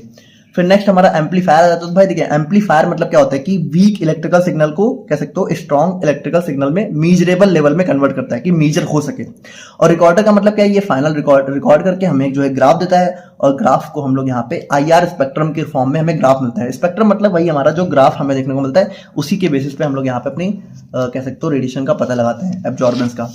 तो ये हो जाता है हमारे यहाँ पे instrumentation of dispersive IR spectroscopy, जिसको हम लोगों ने देखा। और अब हम लोग यहाँ पे बात करते हैं अपने इंस्ट्रूमेंटेशन ऑफ FTIR स्पेक्ट्रोस्कोपी, जो कि हमारा सेकंड और एडवांस टाइप होता है। तो अब हम लोग यहाँ पे इसके बारे में बात करते हैं। अब देखिए FTIR स्पेक्ट्रोस्कोपी में भी सबसे पहले हम लोग इंस्ट्रूमेंटेशन को समझ लेते हैं, फिर हम लोग यहाँ पे एक एक करके इनको डिस्कस करेंगे। तो देखिए यहाँ पे भाई हमारा एक रेडिएशन सोर्स तो होता ही है जो कि आईआर लाइट को पास करता है। अब यहाँ पे देखिए हमें तीन चीजें देखने को मिल रही हैं, एक हमारा फिक्स्ड मिरर, एक हमारा मूवेबल मिरर, एक हमारा बीम स्प्लिटर। तो ये तीनों मिलके हमारा कहलाते हैं इंटरफेरोमीटर, ठीक है। तो ये बेसिकली करते क्या है, अब देखिए ये करता ये है कि जैसे ही हमारा रेडिएशन सोर्स से लाइट पास होती है तो ये जो बीम स्प्लिटर है ये इनको दो जगह स्प्लिट कर देता है। कहाँ, एक जाता है फिक्स मिरर पे, ठीक है, और एक बीम हमारी जाती है मूवेबल मिरर पे। थोड़ा ध्यान समझिएगा, जो बीम हमारी फिक्स मिरर पे गई तो भाई देखिए अब यहां से जाके क्या होगा, कहीं और जाने का रास्ता तो है नहीं, तो ये वापस फिर इसी पे आती है। और जो मूवेबल मिरर है यहां पे भी जाके देखिए वापस यहीं पे आती है। देखिए दोनों एरो लगे हुए हैं, जाने का भी आने का भी, यानी यहां से गई फिर वापस आई और यहां से गई फिर वापस आई। तो देखिए अब यहाँ पे मेन चीज कहाँ आता है, मेन काम आता है हमारा इस मूवेबल मिरर का। तो ये मूवेबल मिरर करता क्या है, ये एक पार्टिकुलर स्पीड से मूव होता रहता है, ठीक है।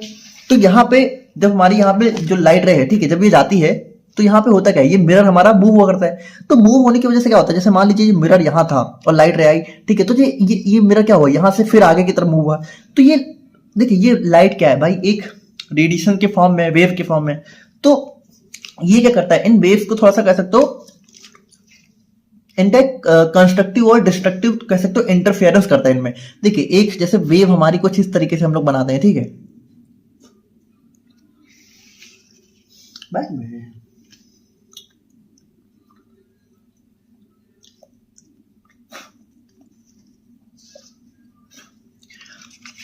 देखिए जो वेव होती हैं, देखिए जो वेव होती हैं,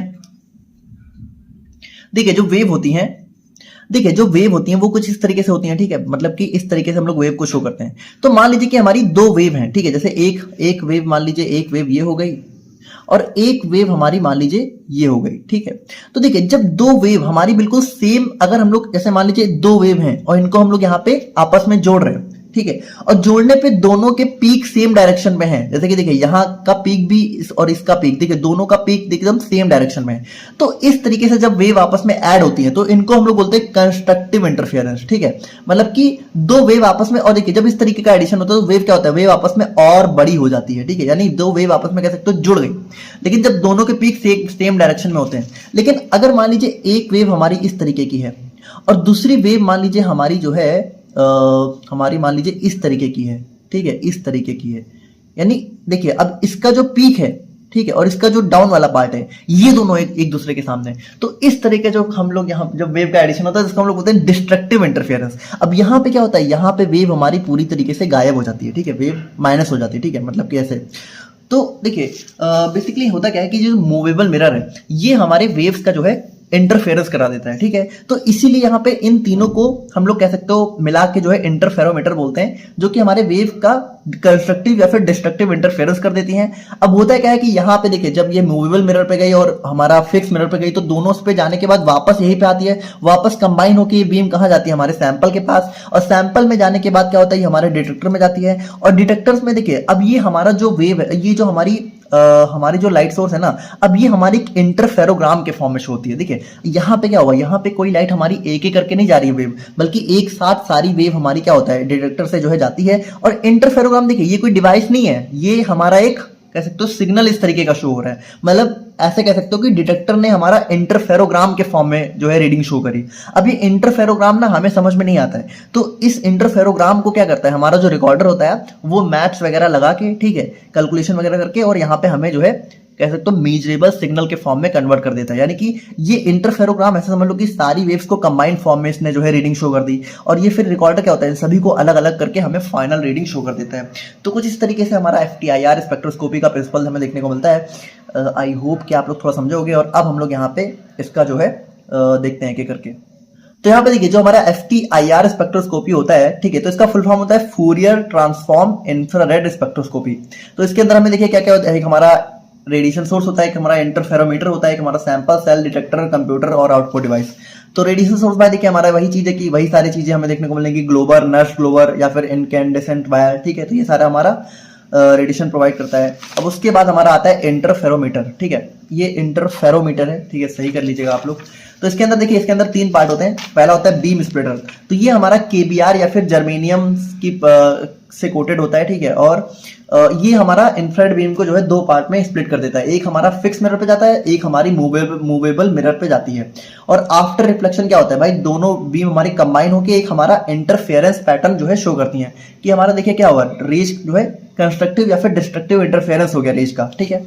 तो उसके बाद क्या होता है, उसके बाद हमारा एक फिक्स मिरर लगा होता है, ठीक। तो देखिए फिक्स मिरर क्या करता है, ये हमारा स्प्लिट IR बीम को वापस जो है भेज देता है, ठीक है। पहले बीम जो है कह सकते हो स्प्लिट होकर यहाँ पे जाती है भाई, देखिए चाहे हमारा फिक्स्ड हो चाहे मूवेबल, दोनों में क्या हो रहा था कि हमारा रेज जाके वापस फिर से इसी बीम स्प्लिटर पे वापस आ रही थी, ठीक है।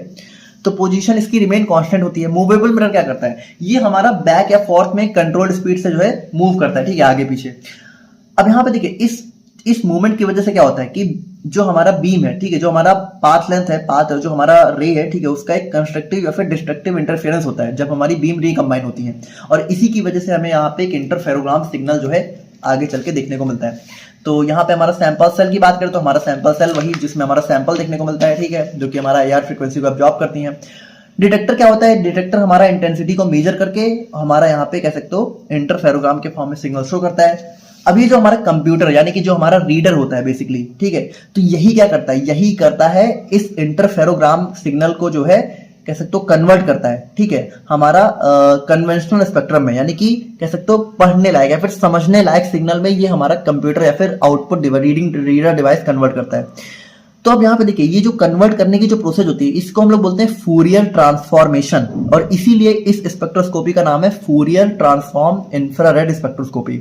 और जो फाइनल आउटपुट होता है वो हमें जो है percentage absorbance versus wave number के फॉर्म में देखने को मिलता है, जिसकी हेल्प से हम लोग पता लगा लेते हैं कि हमारा किस फ्रीक्वेंसी की लाइट जो है एब्जॉर्ब हुई है। यहाँ पे देखिए हमारा सेकंड क्वेश्चन भी कंप्लीट कवर हो जाता है, और अब हम लोग यहाँ पे बात करते हैं अपने फोर्थ क्वेश्चन के बारे में, जो कि हमारा होता है explain light sources and detectors used in infrared reason. अब यहाँ पे देखो ये जो इंफ्रारेड रीजन है, मतलब ये क्वेश्चन हमारा कह सकते हो इंफ्रारेड स्पेक्ट्रोस्कोपी यानी इसी पहले वाले टॉपिक से देखने को मिल जाता है।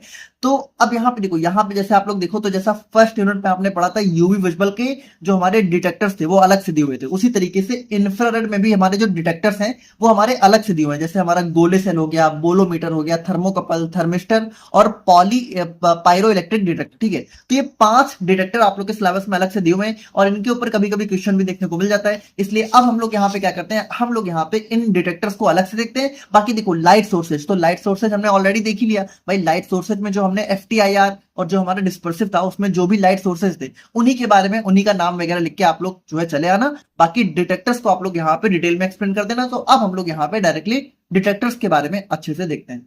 अब हम लोग यहाँ पे जो है अपने डिटेक्टर्स को कवर करेंगे, जिसके अंदर हमारा गोले सेल है, बोलोमीटर है, थर्मोकपल है, थर्मिस्टर है, पायरो इलेक्ट्रिक डिटेक्टर है, ठीक है, और इन सभी की एप्लीकेशन है।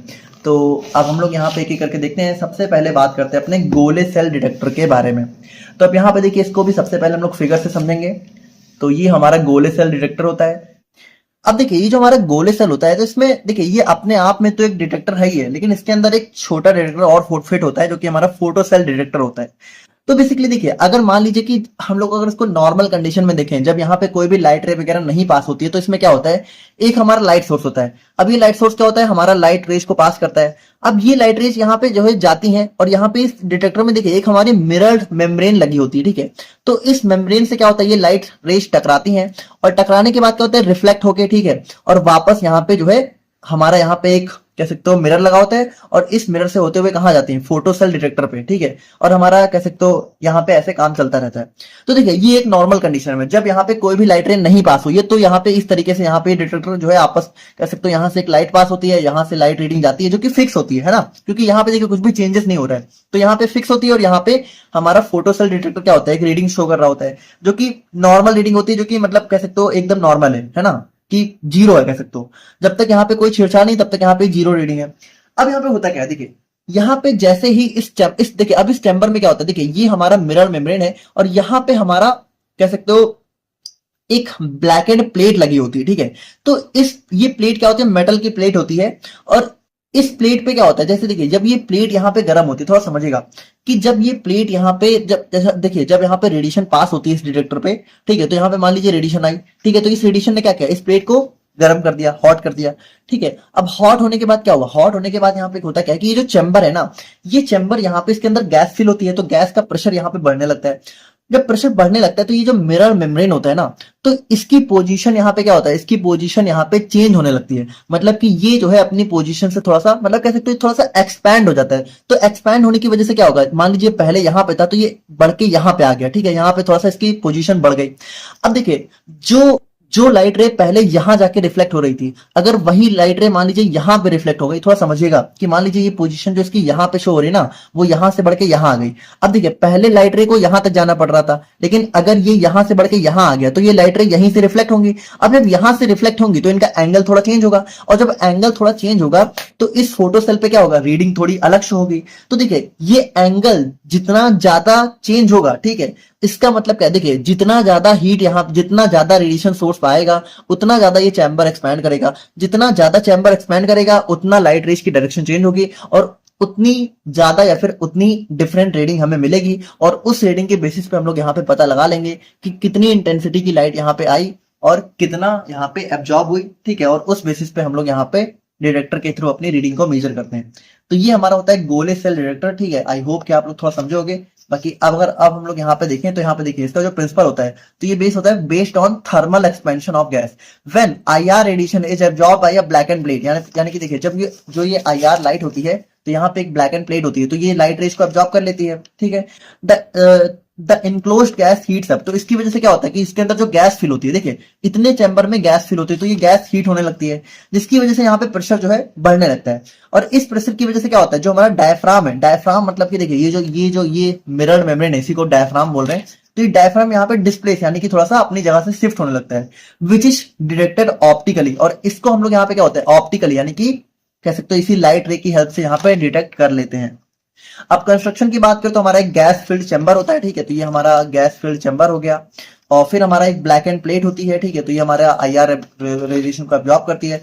एक हमारा फ्लेक्सिबल मिरर कोटेड डायफ्राम होता है, तो यहाँ पे देखिए फ्लेक्सिबल मतलब ये अपनी जगह से आगे पीछे हट सकता है, ठीक है, तो उसी की वजह से यहाँ पे जो है चेंजेस आते हैं, तो उन्हीं को हम लोग मेजर करते हैं। और फिर हमारा एक ऑप्टिकल सिस्टम होता है, तो light source plus photo detector, तो यहाँ पे देखिए लाइट सोर्स हो गया, ये हमारा फोटो सेल डिटेक्टर हो गया, तो ये हमारा ऑप्टिकल सोर्स हो गया। अब वर्किंग की हम लोग यहाँ पे बात करते हैं, यहाँ पे देखिए क्या होता है, IR radiation falls on black end plate, तो यहाँ पे देखिए IR radiation black end plate पे फॉल होती है, और यहाँ पे इनक्लोज गैस हीट होती है, गैस एक्सपैंड होती है, प्रेशर इंक्रीज होता है, डायफ्राम मूव होता है। डायफ्राम मूव होने से क्या होता है, लाइट यहाँ पे रिफ्लेक्ट होती है, और लाइट रिफ्लेक्ट होने की वजह से क्या होता है, photo detector convert this displacement into an electrical signal proportional to IR intensity, यानी जिस इंटेंसिटी का इंफ्रारेड रेडिएशन आएगा उसी इंटेंसिटी का सिग्नल हमें यहाँ पे दिखने को मिल जाएगा। तो इस तरीके से हमारा गोले सेल डिटेक्टर काम करता है। उसकी एप्लीकेशन की बात करें तो हमारा मेनली जो है इंफ्रारेड स्पेक्ट्रोस्कोपी में इसका यूज हमें देखने को मिलता है। इसके अलावा गैस एनालिसिस और एनवायरमेंटल मॉनिटरिंग में भी इसका यूज हम लोग करते हैं। तो ये हो गया गोले सेल डिटेक्टर। अब हम लोग बात करते हैं बोलोमीटर के बारे में।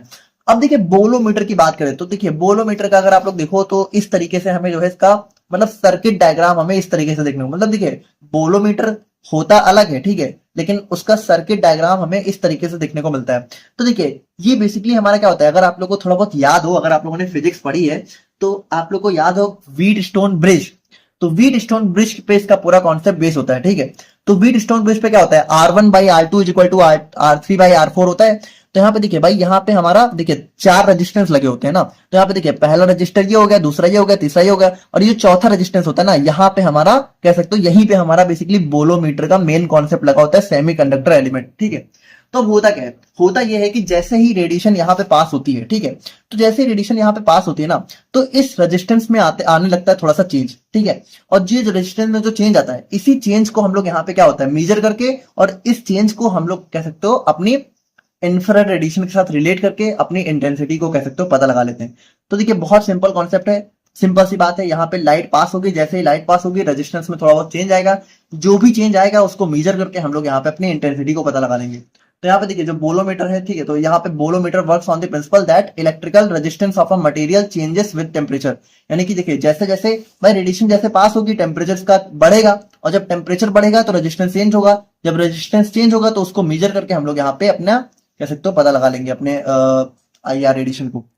The absorb energy raises its temperature causing a measurable change in resistance, ठीक है। तो अच्छा बेसिकली यहाँ पे देखिए जो बोलोमीटर है, ठीक है, तो अभी एक आप लोग और पढ़ोगे डिवाइस थर्मिस्टर, तो दोनों में ही व्हीट स्टोन ब्रिज का कॉन्सेप्ट यूज होता है, लेकिन बोलोमीटर में जनरली क्या होता है कि रेजिस्टेंस बढ़ता है, जबकि वहां पे आप लोग देखोगे तो रेजिस्टेंस यहाँ पे घट रहा होगा।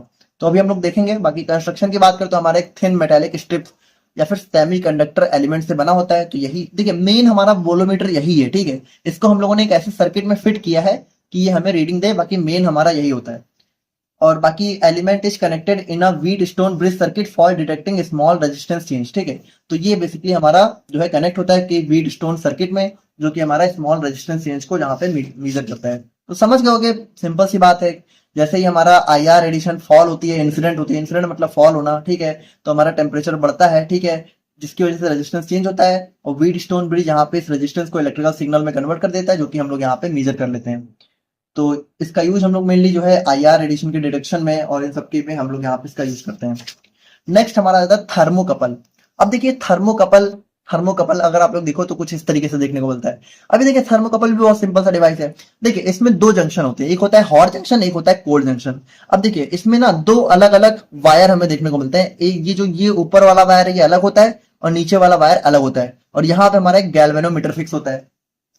देखिए इसका प्रिंसिपल भी बहुत सेम है कि देखिए यहाँ पे क्या होता है, जैसे ही यहाँ पे इस हॉट जंक्शन में, ठीक है, जैसे ही हॉट जंक्शन में हमारा जो है कह सकते हो इंफ्रारेड रेडिएशन फॉल होती है, ठीक है, तो इसकी वजह से क्या होता है, हॉट जंक्शन यहाँ पे हीट हो जाता है, ठीक है। और जब हॉट जंक्शन यहाँ पे देखिए हॉट जंक्शन हीट होगा और दूसरा वाला जंक्शन देखिए कोल्ड है, ठीक है, तो इनके बीच में क्या होगा, टेम्परेचर डिफरेंस क्रिएट हो गया, ठीक है। और इस टेम्परेचर डिफरेंस की वजह से क्या होता है, इस टेम्परेचर डिफरेंस की वजह से यहाँ पे हमारे एक वोल्टेज प्रोड्यूस हो जाता है, और इस वोल्टेज को हम लोग यहाँ पे इस गैल्वेनोमीटर से मेजर करके अपनी लाइट इंटेंसिटी का पता लगा लेते हैं। देखिए सिंपल समझिए, यहाँ पे जैसे ही लाइट पास होगी हॉट जंक्शन हॉट हो जाएगा। देखिए नॉर्मली क्या है, पहले यहाँ पे कोई हॉट कोल्ड नहीं है, पहले यहाँ पे नॉर्मल ही है, लेकिन जब यहाँ पे लाइट पास होती है तो हॉट जंक्शन हॉट रहता है, कोल्ड वाला थोड़ा सा कोल्ड रहता है। तो इन दोनों के बीच में यहाँ पे एक टेम्परेचर डिफरेंस क्रिएट होता है, मतलब एक वोल्टेज क्रिएट होता है। इस वोल्टेज को गैल्वेनोमीटर मेजर करके उस वोल्टेज को हमारा IR इंटेंसिटी के साथ रिलेट करके हमें जो है मेजर करके रिजल्ट शो कर देता है।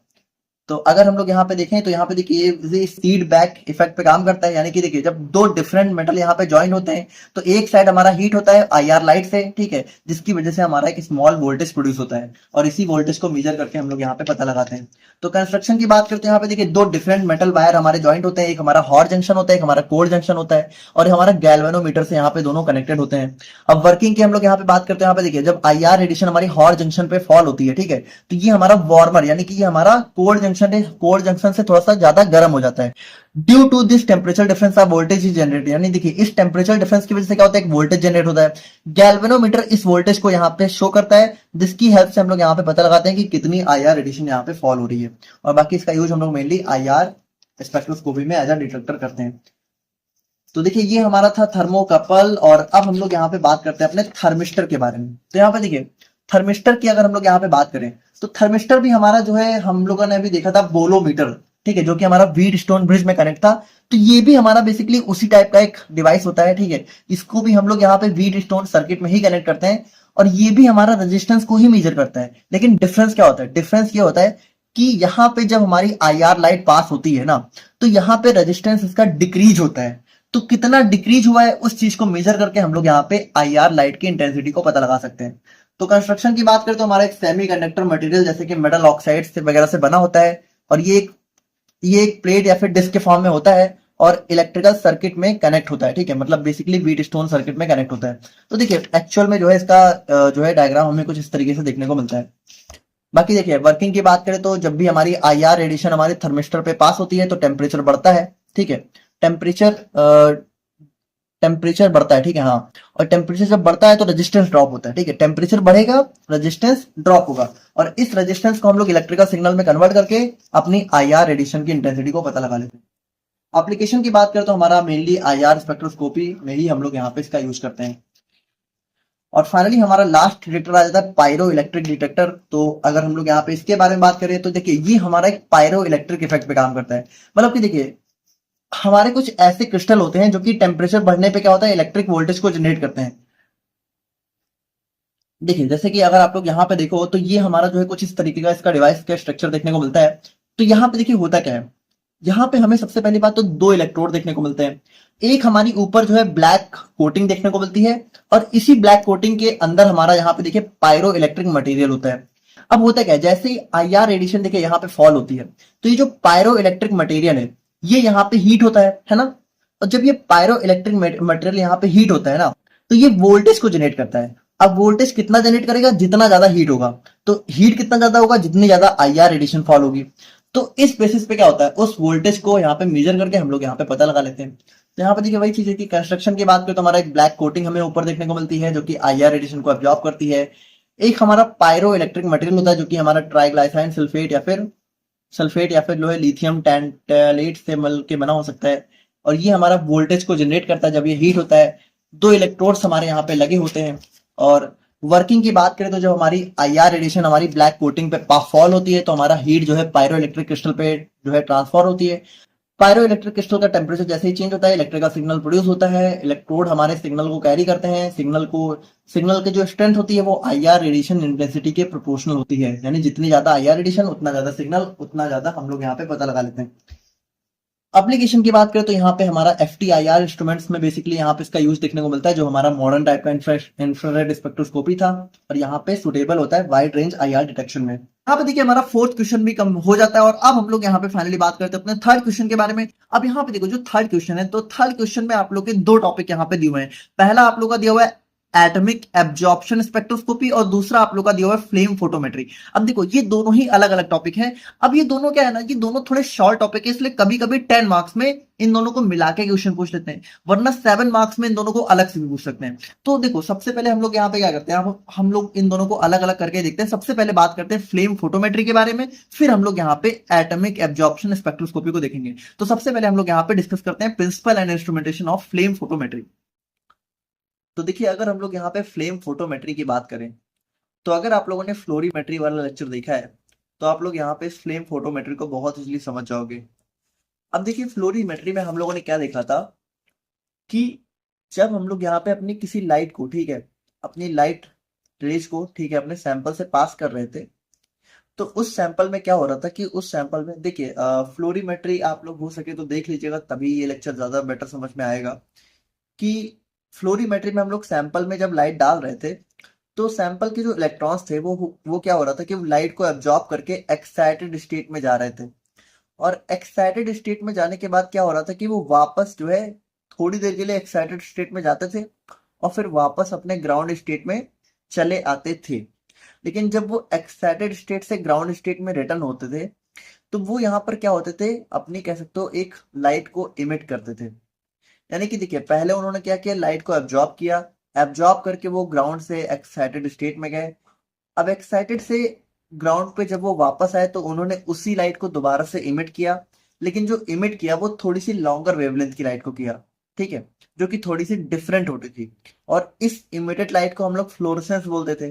अब ये हमारा हो रहा था फ्लोरीमेट्री में। तो देखिए अगर हम लोग फ्लेम फोटोमेट्री की बात करें तो इसमें भी हमारी सेम चीजें होने वाली है। यानी इसमें भी हमारा जो सैंपल है उसका इलेक्ट्रॉन्स क्या होगा कह सकते हो एनर्जी को एब्जॉर्ब करेगा हायर स्टेट में जाएगा फिर हायर से लोअर में रिटर्न होगा फिर लाइट को इमिट करेगा। तो भाई देखिए यहाँ पे डिफरेंस क्या होने वाला है डिफरेंस यहाँ पे होने वाला है लाइट सोर्स में। देखिए फ्लोरोसेंस में हम लोग यहाँ पे फ्लोरीमेट्री में हम लोग लाइट सोर्स का यूज कर रहे थे ठीक है जो कि बेसिकली हमारा लाइट सोर्स था। लेकिन यहाँ पे हम लोग डायरेक्टली यूज करेंगे अपने फ्लेम का यानी कह सकते हो फायर का यूज करेंगे आग का यूज करेंगे।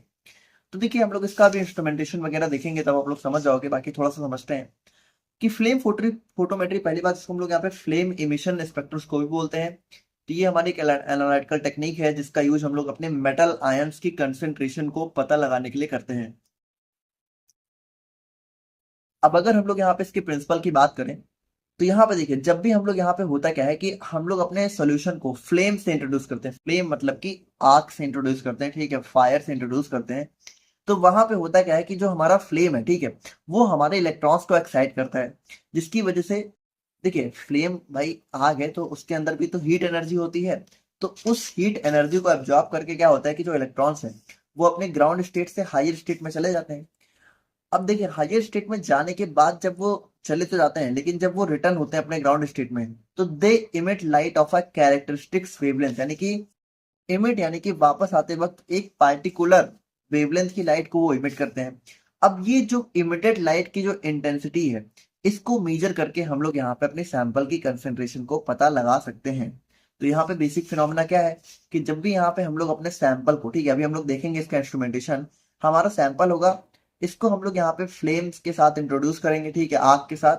तो जब हम लोग यहाँ पे फ्लेम डालेंगे सैंपल पे तो सैंपल करेगा क्या हीट एनर्जी को एब्जॉर्ब करेगा। इलेक्ट्रॉन्स इसके लोअर से हायर स्टेट में जाएंगे हायर से वापस अपने ग्राउंड स्टेट में आएंगे। स्टेट में वापस आते वक्त ये कुछ जो है कह सकते हो लाइट को इमिट करेंगे जो कि एक स्पेसिफिक इंटेंसिटी की होगी, और इस इंटेंसिटी को मेजर करके हम लोग यहाँ पे अपनी सैंपल की कंसंट्रेशन का पता लगा लेंगे, क्योंकि जितना सैंपल में कंसंट्रेशन होगी उतनी ही लाइट को वो एब्जॉर्ब करके इमिट करेगा। तो जितनी इमिटेड लाइट है उसको मेजर करके हम लोग यहाँ पे सैंपल की कंसंट्रेशन का पता लगा लेंगे। अब देखिए इसमें ज्यादा टॉपिक नहीं है, इसमें डायरेक्टली हमारा इंस्ट्रूमेंटेशन वगैरह दिया हुआ है।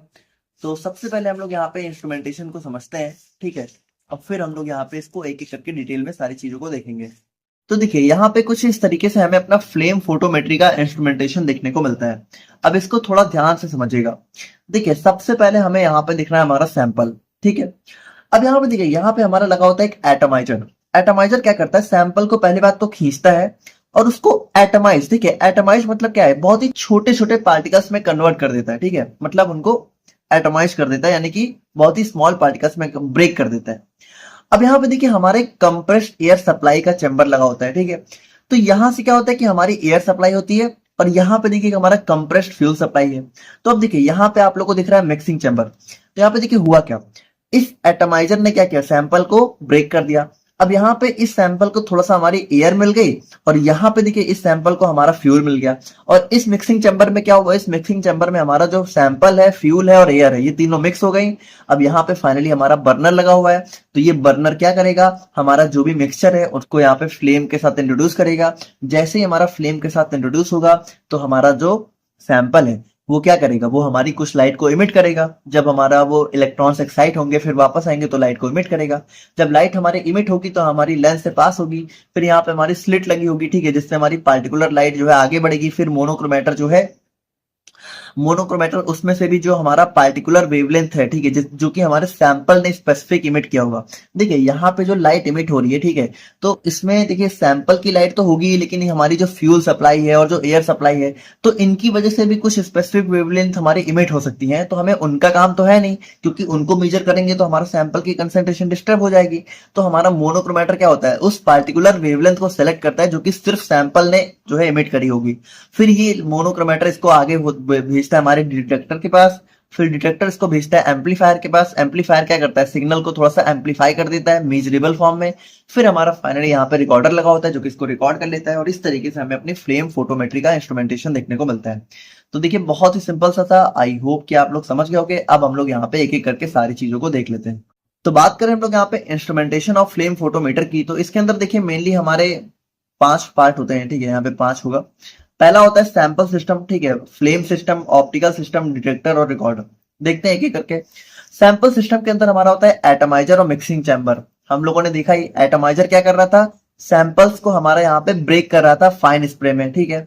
और मिक्सिंग चैम्बर क्या कर रहा था, एयर, फ्यूल गैस और हमारा सैंपल, इन तीनों को मिक्स कर रहा था, ठीक है, जिसकी वजह से हमारा एक स्टेडी फ्लेम यहाँ पे इंट्रोड्यूस हो रहा था, ठीक है। फ्लेम सिस्टम की बात करें तो हमारा बर्नर और फ्लेम इसके अंदर आ जाता है। तो यहाँ पे देखिए क्या होता है भाई, मिक्सचर जब हमारा बर्नर में एंटर करता है तो बर्नर क्या होता है, कंबशन मतलब वहां पे फायर जो है जनरेट होती है, ठीक है। फिर यहाँ पे सब कॉमनली एम्प्लॉयड बर्नर की बात करें तो हमारा Maikal burner, total consumption burner, laminar flow burner, lander graph burner, तो इन सबका हम लोग यहाँ पे इसका यूज करते हैं। अब फ्लेम देखिए, फ्लेम हमारा इनफ थर्मल एनर्जी प्रोवाइड करता है ताकि जो हमारे इलेक्ट्रॉन्स वो यहाँ पे एक्साइट हो सके, ठीक है। अब उसके बाद देखिए हमारा ऑप्टिकल सिस्टम के अंदर हमारा लेंस, स्लिट और फिल्टर आ जाता है। फिल्टर मतलब हमारा वही मोनोक्रोमेटर हो गया। तो लेंस देखिए क्या करता है, लेंस हमारा कलेक्ट करता है, ठीक है, और फोकस करता है इमिटेड लाइट को। भाई देखिए अगर आप लोग नहीं समझ पा रहे हो तो देखिए ये हमारा लेंस है, ये फोकस करता है, ठीक है। स्लिट हमारा आगे पास करता है। मोनोक्रोमेटर हमारा स्पेसिफिक वेवलेंथ को सेलेक्ट करता है। अब मोनोक्रोमेटर हमारा select only the required wavelength for the metal being analysed, है ना, जो मेटल की पार्टिकुलर वेवलेंथ जो उसने इमिट करी होगी उसी को सेलेक्ट करेगा, ताकि अदर जो इंटरफेरेंस है उनको यहाँ पे अवॉइड किया जा सके। डिटेक्टर की बात करें तो हमारा ये सिलेक्टेड लाइट रे को जो है हमारा कह सकते हो डिटेक्टर क्या करता है, लाइट एनर्जी को इलेक्ट्रिकल सिग्नल में कन्वर्ट करता है। एम्पलीफाई हमारा इस सिग्नल की स्ट्रेंथ को थोड़ा सा बढ़ा देता है। रिकॉर्डर हमारा आउटपुट को जो है डिस्प्ले करता है एक एलसीडी या फिर डिजिटल मीटर में, और ये रीडिंग हमारी डायरेक्टली प्रोपोर्शनल होती है concentration of the metal ion के, ठीक है, जिसका भी एनालिसिस हम लोग यहाँ पे करना है। तो ये था हमारा यहाँ पे फ्लेम फोटोमीटर, बहुत ही सिंपल था। अब अगर हम लोग यहाँ पे इसमें कुछ इंटरफेरेंसेस की बात करें, इंटरफेरेंसेस मतलब कि कह सकते हो कि जो हमारा इमिशन हो रहा है, ठीक है, तो उसमें कौन कौन सी चीजें थोड़ा इंटरफेयर कर सकती हैं, किन चीजों की वजह से जो हमारा इमिशन है वो उसमें थोड़ी सी प्रॉब्लम आ सकती है। मतलब जो हमारा सैंपल लाइट को इमिट कर रहा है हीट एनर्जी ऑब्जॉर्ब करके, तो ऐसी कौन सी चीजें जो कि इस इमिशन को छेड़छाड़ कर सकती हैं इसमें। तो देखिए इसमें बहुत सारे इंटरफेरेंसेस हो सकते हैं। जैसे सबसे पहला स्पेक्ट्रल। स्पेक्ट्रल का मतलब है कि देखिए मान लीजिए कि हम लोग जो है दो एलिमेंट्स की एनालिसिस एक साथ कर रहे हैं। अब दो एलिमेंट्स की जब हम लोग एनालिसिस का साथ करेंगे तो उनकी इमिशन थोड़ा अलग अलग होगी। तो हो सकता है कि वो ओवरलैप यानी आपस में ही टकरा जाए। तो उसकी वजह से क्या हो सकता है कि हमारा इंटरफेरेंस हमें देखने को मिल सकता है। ठीक है, अब ये हमारा जो है बैकग्राउंड फ्लेम इमिशन की वजह से भी हो सकता है। तो ये चीज हमारा हो जाता है। फिर नेक्स्ट हमारा केमिकल इंटरफेरेंस। तो केमिकल इंटरफेरेंस मतलब कि देखिए मान लीजिए कि जो हमारा फ्लेम है अगर वहां पे कोई स्टेबल कंपाउंड बन गया जो कि डिसोसिएट ही नहीं हो पा रहा है, ठीक है, तो वहां पे सैंपल की एनालिसिस। देखिए एक चीज समझिए, फ्लेम फोटोमेट्री में हम लोग यहाँ पे मेटल आयंस की हम लोग एनालिसिस करते हैं और आयंस का फॉर्म होता है जब डिसोसिएशन होता है। तो डिसोसिएशन होगा ही नहीं तो हमारा एनालिसिस हम लोग नहीं कर पाएंगे अच्छे से। ठीक है, तो कैल्शियम मान लीजिए अगर हमारा कह सकते हो कि CaPO4 या फिर CaSO4 जैसे कंपाउंड्स अगर फॉर्म कर ले रहा है, ठीक है, तो वहां पे हमारा फ्री कैल्शियम एटम्स की कमी पड़ जाएगी। तो वहां पे हमारी कैल्शियम की एनालिसिस हम लोग नहीं कर पाएंगे अच्छे से। आई होप कि आप लोग समझ रहे होगे। और आयोनाइजेशन इंटरफेरेंस की बात करें तो यहाँ पे देखिए अगर बहुत हाई फ्लेम टेम्परेचर है तो यहाँ पे क्या हो सकता है, यहाँ पे जो हमारा एटम्स है, ठीक है, वो यहाँ पे आयोनाइज हो सकता है इंस्टीड ऑफ इमिटिंग लाइट। यानी कि देखिए बहुत हाई टेम्परेचर पे हो सकता है कि जो एटम यहाँ पे लाइट को इमिट करने वाला हो वो खुद ही आयोनाइज हो जाए। तो वहां पे भी हमारी इंटरफेरेंस देखने को मिल सकती है। और उसके बाद फिजिकल इंटरफेरेंसेस की बात करें तो यहाँ पे मान लीजिए कि जो हमारा सैंपल सोल्यूशन है, ठीक है, उसकी विस्कोसिटी, सरफेस टेंशन या फिर डेंसिटी की वजह से अगर उसमें अच्छे से जो है कह सकते हो इमिशन नहीं हो पा रहा है तो वो हमारा फिजिकल इंटरफेरेंस के अंदर आ जाता है। तो ये थे हमारे यहाँ पे इंटरफेरेंसेज। और अगर हम लोग यहाँ पे इसके एप्लीकेशन की बात करें तो देखिए इसका एप्लीकेशन हमारा क्लिनिकल फील्ड में जो है हम लोग कह सकते हो, देखिए बेसिकली हम लोग यहाँ पे आयंस की एनालिसिस में ही इसका यूज करते हैं, मेटल आयंस की। ठीक है, फार्मास्यूटिकल में भी मेटल आयंस हो गए, एग्रीकल्चर, इंडस्ट्रियल और वाटर एनालिसिस, इन सभी जगह जब भी हम लोग यहाँ पे मेटल आयंस की एनालिसिस करते हैं तो उन समय हम लोग यहाँ पे फ्लेम फोटोमेट्री का यूज कर सकते हैं। अब देखिए हमने अपने principle and instrumentation of flame photometry को तो देख लिया है। अब हम लोग यहाँ पे फाइनली बात करते हैं अपने एटॉमिक एब्जॉर्प्शन स्पेक्ट्रोस्कोपी के बारे में, और इसी के साथ हमारे यूनिट 2 के जितने भी इंपॉर्टेंट क्वेश्चंस हैं वो यहाँ पे कंप्लीट कवर हो जाएंगे। तो देखिए लास्ट वीडियो में हम लोगों ने बात करी थी अपने फ्लेम फोटोमेट्री के बारे में, जहां पे हम लोगों ने क्या देखा था कि जब भी हम लोग यहाँ पे अपने किसी सैंपल को फ्लेम से इंट्रोड्यूस करते हैं तो वहां पे उस सैंपल के इलेक्ट्रॉन्स क्या होते हैं, एक्साइट होते हैं। और एक्साइट होने के बाद जब वो वापस यहाँ पे कह सकते हो आते थे, ठीक है, तो वो यहाँ पे लाइट को इमिट कर रहे थे। तो ये हमने देखा था अपना जो है कह सकते हो फ्लेम फोटोमेट्री में। अब देखिए एटॉमिक एब्जॉर्प्शन स्पेक्ट्रोस्कोपी की बात करें तो देखिए बेसिकली फ्लेम फोटोमेट्री में हम लोग क्या कर रहे थे, फ्लेम फोटोमेट्री में हम लोग यहाँ पे एनालिसिस कर रहे थे किसकी, मेटल आयंस की, है ना। लेकिन हम लोग क्या कर रहे थे, हम लोग बेसिकली इमिशन के बेसिस पे जो है एनालिसिस कर रहे थे। यानी कि जब सैंपल हमारा कह सकते हो फ्लेम एनर्जी को एब्जॉर्ब करके, हीट एनर्जी को एब्जॉर्ब करके जब लाइट को इमिट कर रहा था तो उस इमिटेड लाइट की वेवलेंथ को मेजर करके हम लोग यहाँ पे सैंपल की कंसेंट्रेशन का पता लगा रहे थे। लेकिन अब अगर हम लोग एटॉमिक एब्जॉर्प्शन स्पेक्ट्रोस्कोपी की बात करते हैं, यहाँ पे देखिए नाम ही है एटॉमिक एब्जॉर्प्शन। यानी कि यहाँ पे हम लोग क्या करेंगे, देखिए सबसे पहली बात यहाँ पे भी हम लोग जो है सेम, यानी कि यहाँ पे भी हम लोग अपने मेटल्स की ही एनालिसिस करने वाले हैं, अपने मेटल आयंस की। लेकिन यहाँ पे बस डिफरेंस क्या होगा, डिफरेंस ये होगा कि फ्लेम फोटोमेट्री में हम लोग एमिशन को चेक कर रहे थे और एटॉमिक एब्जॉर्प्शन में हम लोग क्या करेंगे, सबसे पहली बात यहाँ पे कोई फ्लेम वाला चक्कर नहीं रहेगा। मतलब देखिए यहाँ पे भी फ्लेम रहता है लेकिन जो लाइट सोर्स है वो हमारा जो है पार्टिकुलर एक लाइट सोर्स ही रहता है। ठीक है, यहाँ पे कोई फ्लेम नहीं आता है। तो यहाँ पे हमारा एक लाइट सोर्स होता है जो कि लाइट को पास करता है। लाइट को पास करने के बाद क्या होता है, ये जो मेटल आयंस है, ठीक है, देखिए एक चीज समझिए कि जो मेटल आयंस है ना, मेटल आयंस है, सबसे पहले इनको एटम्स में कन्वर्ट किया जाता है। ठीक है, ये चीज समझिएगा, ये दोनों में कॉमन है। ये चीज हमारा एटॉमिक एब्जॉर्प्शन में भी होता है और फ्लेम फोटोमेट्री में भी होता है। तो सिंपल सी बात समझिए कि सबसे पहले हमारा जो सैंपल है उसमें जो मेटल आयंस होते हैं उनको एटम्स में कन्वर्ट किया जाता है। इन एटम्स पर जब हमारी लाइट यहाँ पे इमिट करी जाती है, जब लाइट हमारी डाली जाती है तो ये लाइट को एब्जॉर्ब करते हैं। ठीक है, तो जितने ज्यादा एटम्स होंगे, जितनी ज्यादा सैंपल की कंसेंट्रेशन होगी, उतनी ज्यादा लाइट एब्जॉर्ब होगी। तो जो एब्जॉर्ब लाइट हुई है, ठीक है, जो लाइट एब्जॉर्ब हुई है उसकी इंटेंसिटी को मेजर करके हम लोग यहाँ पे अपने सैंपल की कंसेंट्रेशन का पता लगा लेते हैं। यही हमारे एटॉमिक एब्जॉर्प्शन स्पेक्ट्रोस्कोपी का प्रिंसिपल होने वाला है। तो देखिए वही चीज है कि हमारा एक एनालिटिकल टेक्निक है जिसमें हम लोग मेटल एलिमेंट्स की कंसंट्रेशन का पता लगाते हैं। इसको हम लोग यहाँ पे chemistry, environmental science, clinical laboratory, food industry, इन सभी जगह अपने मेटल्स की जो है एनालिसिस करने के लिए यूज करते हैं। अब प्रिंसिपल की बात करते हैं, यहाँ पे देखिए प्रिंसिपल बहुत ही सिंपल है। जब भी हमारे जो फ्री मेटल एटम्स होते हैं उनके ऊपर जब हमारी लाइट पास करी जाती है तो वो लाइट को अब्जॉर्ब कर लेते हैं, ठीक है। तो यहाँ पे देखिए अब यहाँ पे भी फ्लेम का सिस्टम होता है, लेकिन फ्लेम यहाँ पे लाइट सोर्स की तरह काम नहीं करता है, अभी देखेंगे हम लोग। तो बेसिकली देखिए होता क्या है कि जब भी यहाँ पे एटम्स के ऊपर हम लोग यहाँ पे लाइट को पास करते हैं तो वो किसी पर्टिकुलर स्पेसिफिक वेवलेंथ की लाइट को एब्जॉर्ब करता है, ठीक है। और एब्जॉर्ब हुए पार्ट को हम लोग यहाँ पे जब मेजर करते हैं तो the amount of absorption is directly proportional to the elements concentration in the sample. तो सिंपल सी बात है कि जितनी लाइट एब्जॉर्ब हुई है उतना ज्यादा हमारे सैंपल का कंसेंट्रेशन है। अब देखिए इसको हम लोग यहाँ पे इंस्ट्रूमेंटेशन देख के सबसे पहले समझते हैं कि इसमें कैसे क्या होता है। तो यहाँ पे देखिए सबसे पहला हमारा आता है एक लाइट सोर्स, जो कि हमारा हॉलो कैथोड लैंप होता है बेसिकली ज्यादातर, जो कि हमारा लाइट को पास करता है। अब यहाँ पे देखिए कि हमारा चॉपर लगा होता है। अब ये चॉपर क्या करता है, देखिए ये हॉलो कैथोड लैंप से जो है उन्हीं लाइट को जो है कह सकते हो पार्टिकुलरली सेलेक्ट करता है जो कि हमारे एटम्स को एक्साइट करने के लिए जरूरी होती है। तो इस चॉपर से हमारी लाइट जो है कह सकते हो फिल्टर होके पास होती है।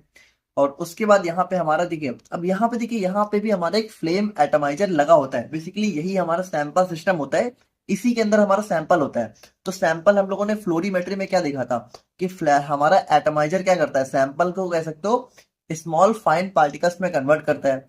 अब यहाँ पे भी फ्लेम लगी है, क्यों लगी है, क्योंकि देखिए यही फ्लेम क्या करेगी, ध्यान समझिएगा, यही फ्लेम हमारा इन मेटल आयंस को, ठीक है, मेटल आयंस को एटम्स में कन्वर्ट करेगी, ठीक है। क्योंकि देखिए ये जो एटम्स है ना यही लाइट को एब्जॉर्ब कर सकते हैं। तो ये फ्लेम हमारा क्यों लगा होता है, ताकि हमारा जो मेटल आयंस है वो एटम्स में कन्वर्ट हो जाए। बाकी लाइट सोर्स का काम हमारा यहाँ पे लाइट सोर्स ही कर रहा है, जबकि फ्लेम फोटोमेट्री में क्या कर रहा था कि लाइट सोर्स ही हमारा फ्लेम था। थोड़ा समझिएगा कि ये डिफरेंस है।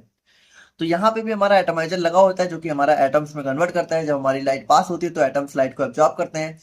तो एब्जॉर्ब करने के बाद देखिए जो बची हुई लाइट है वो ट्रांसमिट हो जाती है, ठीक है। तो बची हुई लाइट को मेजर करके हम लोग ये पता लगा लेते हैं कि कितनी लाइट एब्जॉर्ब हुई, और उसके बेसिस पे हम लोग यहाँ पे सैंपल की एनालिसिस कर लेते हैं। बहुत ही सिंपल था, आई होप कि आप लोग समझ गए होंगे। अब इंस्ट्रूमेंटेशन थोड़ा सा हम लोग एक एक करके देख लेते हैं। जैसे कि सबसे पहला आता है हॉलो कैथोड लैम्प। तो देखिए ये हमारा एक लाइट सोर्स की तरह काम करता है, और ये स्पेसिफिक वेवलेंथ ऑफ लाइट को जो है इमिट करता है, जो कि हमारे सैंपल को एनालाइज करने के लिए जरूरी होती है। चॉपर हमारा क्या करता है, देखिए चॉपर हमारा जो है कह सकते हो जो भी अननेसेसरी लाइट बीम्स होती हैं उनको ब्लॉक करता है, और जो जरूरी लाइट है उसको यहाँ पे जो है कह सकते हो भेज देता है, ठीक है। और बैकग्राउंड लाइट को यहाँ पे ब्लॉक कर देता है, जिसकी वजह से एक्यूरेसी यहाँ पे इंप्रूव हो जाती है। एटमाइजर की बात करते हैं तो एटमाइजर देखिए क्या करता है, हमारे सैंपल को फ्री एटम्स में कन्वर्ट कर देता है by heating it in a flame, यानी कि फ्लेम की हेल्प से आयंस को एटम्स में कन्वर्ट करता है। This step is crucial because only free atoms can absorb the characteristics light, यानी कि देखिए एटम्स ही लाइट को एब्जॉर्ब कर सकते हैं, इसलिए सबसे पहले हमें आयंस को एटम्स में कन्वर्ट करना बहुत जरूरी है। फिर हमारा मोनोक्रोमेटर आता है जो कि हमारा कह सकते हो क्या करता है, हमारा जो भी वेवलेंथ हमारे एटम्स के द्वारा इमिट करी गई है, ठीक है, मतलब ट्रांसमिट करी गई है, उसको यहाँ पे कह सकते हो मेजर करता है, फिर एब्जॉर्बेंस को यहाँ पे माइनस करके हमारा पता लगा लेता है। फिर हमारा यहाँ पे लेंस आता है। तो लेंस क्या करता है, लेंस हमारा यहाँ पे कह सकते हो फोकस करता है लाइट को, ठीक है, डिटेक्टर पे, ताकि हमारा क्लैरिटी से सिग्नल वगैरह आ सके। डिटेक्टर हमारा मेजर लाइट को जो है कह सकते हो इलेक्ट्रिकल सिग्नल्स में कन्वर्ट कर देता है। रीड आउट सिस्टम हमें फाइनल रीडिंग शो कर देता है, जिसकी हेल्प से हम लोग यहाँ पे फाइनल एनालिसिस कर लेते हैं। तो ये था हमारा एटॉमिक एब्जॉर्प्शन स्पेक्ट्रोस्कोपी। अब देखिए इंटरफेरेंसेस यहाँ पे भी हमें देखने को मिलते हैं, जैसे कि सबसे पहला स्पेक्ट्रल इंटरफेरेंसेस। तो देखिए यहाँ पे भी स्पेक्ट्रल इंटरफेरेंस कब हो सकता है कि जब हमारा जो सैंपल है, ठीक है, तो उसमें मान लीजिए कि दो सैंपल एक साथ हैं, ठीक है, अब वो दोनों यहाँ पे लाइट को कह सकते हो एब्जॉर्ब कर रहे हैं, ठीक है, या फिर कह सकते हो एब्जॉर्ब करने के बाद जो लाइट ट्रांसमिट हो रही है तो अगर उनमें ओवरलैपिंग हो जा रही है तो वहां पे हमारी स्पेक्ट्रल इंटरफेरेंस हो सकती है। केमिकल इंटरफेरेंसेस की बात करें तो यहाँ पे देखिए जब भी कोई केमिकल रिएक्शन वगैरह होती है और एटम्स यहाँ पे कह सकते हो जो है फ्री, जो हमारा कह सकते हो सैंपल है, ठीक है, वो यहाँ पे फ्री एटम्स में कन्वर्ट हो जाता है, तो वहां पे भी हमारा यहाँ पे प्रॉब्लम हो सकती है। क्योंकि देखिए अगर हमारा स्टेबल कंपाउंड फॉर्म हो जाएगा और फ्री एटम्स में नहीं कन्वर्ट होंगे ठीक है, तो हमारा प्रॉब्लम होगी। तो अगर कोई भी ऐसी चीज है जो कि प्रिवेंट यानी कि रोक रही है फ्री एटम्स में कन्वर्ट होने से, तो वहां पे हमारा प्रॉब्लम हो सकती है सैंपल की एनालिसिस में, क्योंकि सैंपल कब एनालाइज होगा, जब हमारा एटम्स जो है फ्री एटम्स के फॉर्म में कन्वर्ट होंगे, हमारे आयंस। फिजिकल इंटरफेरेंस की बात करें तो वो तो हमारा डिपेंड करता है, जैसे कि हमारा जो भी सैंपल है उसकी फिजिकल प्रॉपर्टी, जैसे विस्कोसिटी, सरफेस टेंशन, इन सब की वजह से अगर हमारा एब्जॉर्बेंस में कुछ भी प्रॉब्लम आ रही है तो वो हमारा फिजिकल इंटरफेरेंस के अंदर आ जाता है। अब एप्लीकेशन की बात करते हैं, यहाँ पे देखिए अगेन यहाँ पे एटॉमिक एब्जॉर्प्शन का यूज भी हम लोग मेटल्स की एनालिसिस में करते हैं। तो एनवायरमेंटल एनालिसिस में भी मेटल्स जो हो गए, ठीक है, clinical biological system, pharmaceutical, food industry, industrial application, इन सभी जगह जब भी हमें मेटल्स की एनालिसिस करनी होती है तो हम लोग यहाँ पे एटॉमिक एब्जॉर्प्शन स्पेक्ट्रोस्कोपी का यूज करते हैं। यहाँ पे देखिए इसी के साथ हमारे यहाँ पे यूनिट 2 के जितने भी इंपॉर्टेंट क्वेश्चंस हैं वो यहाँ पे कंप्लीट कवर हो जाते हैं। आई होप कि आप लोग को सारी चीजें समझ में आ गई होंगी। बाकी कोई डाउट है तो आप लोग कमेंट करके बताइएगा। वीडियो अच्छी लगी हो तो लाइक कर दीजिएगा और अपने दोस्तों के साथ भी जरूर शेयर करिएगा। बाकी मिलते हैं नेक्स्ट वीडियो में, तब तक के लिए थैंक यू सो मच।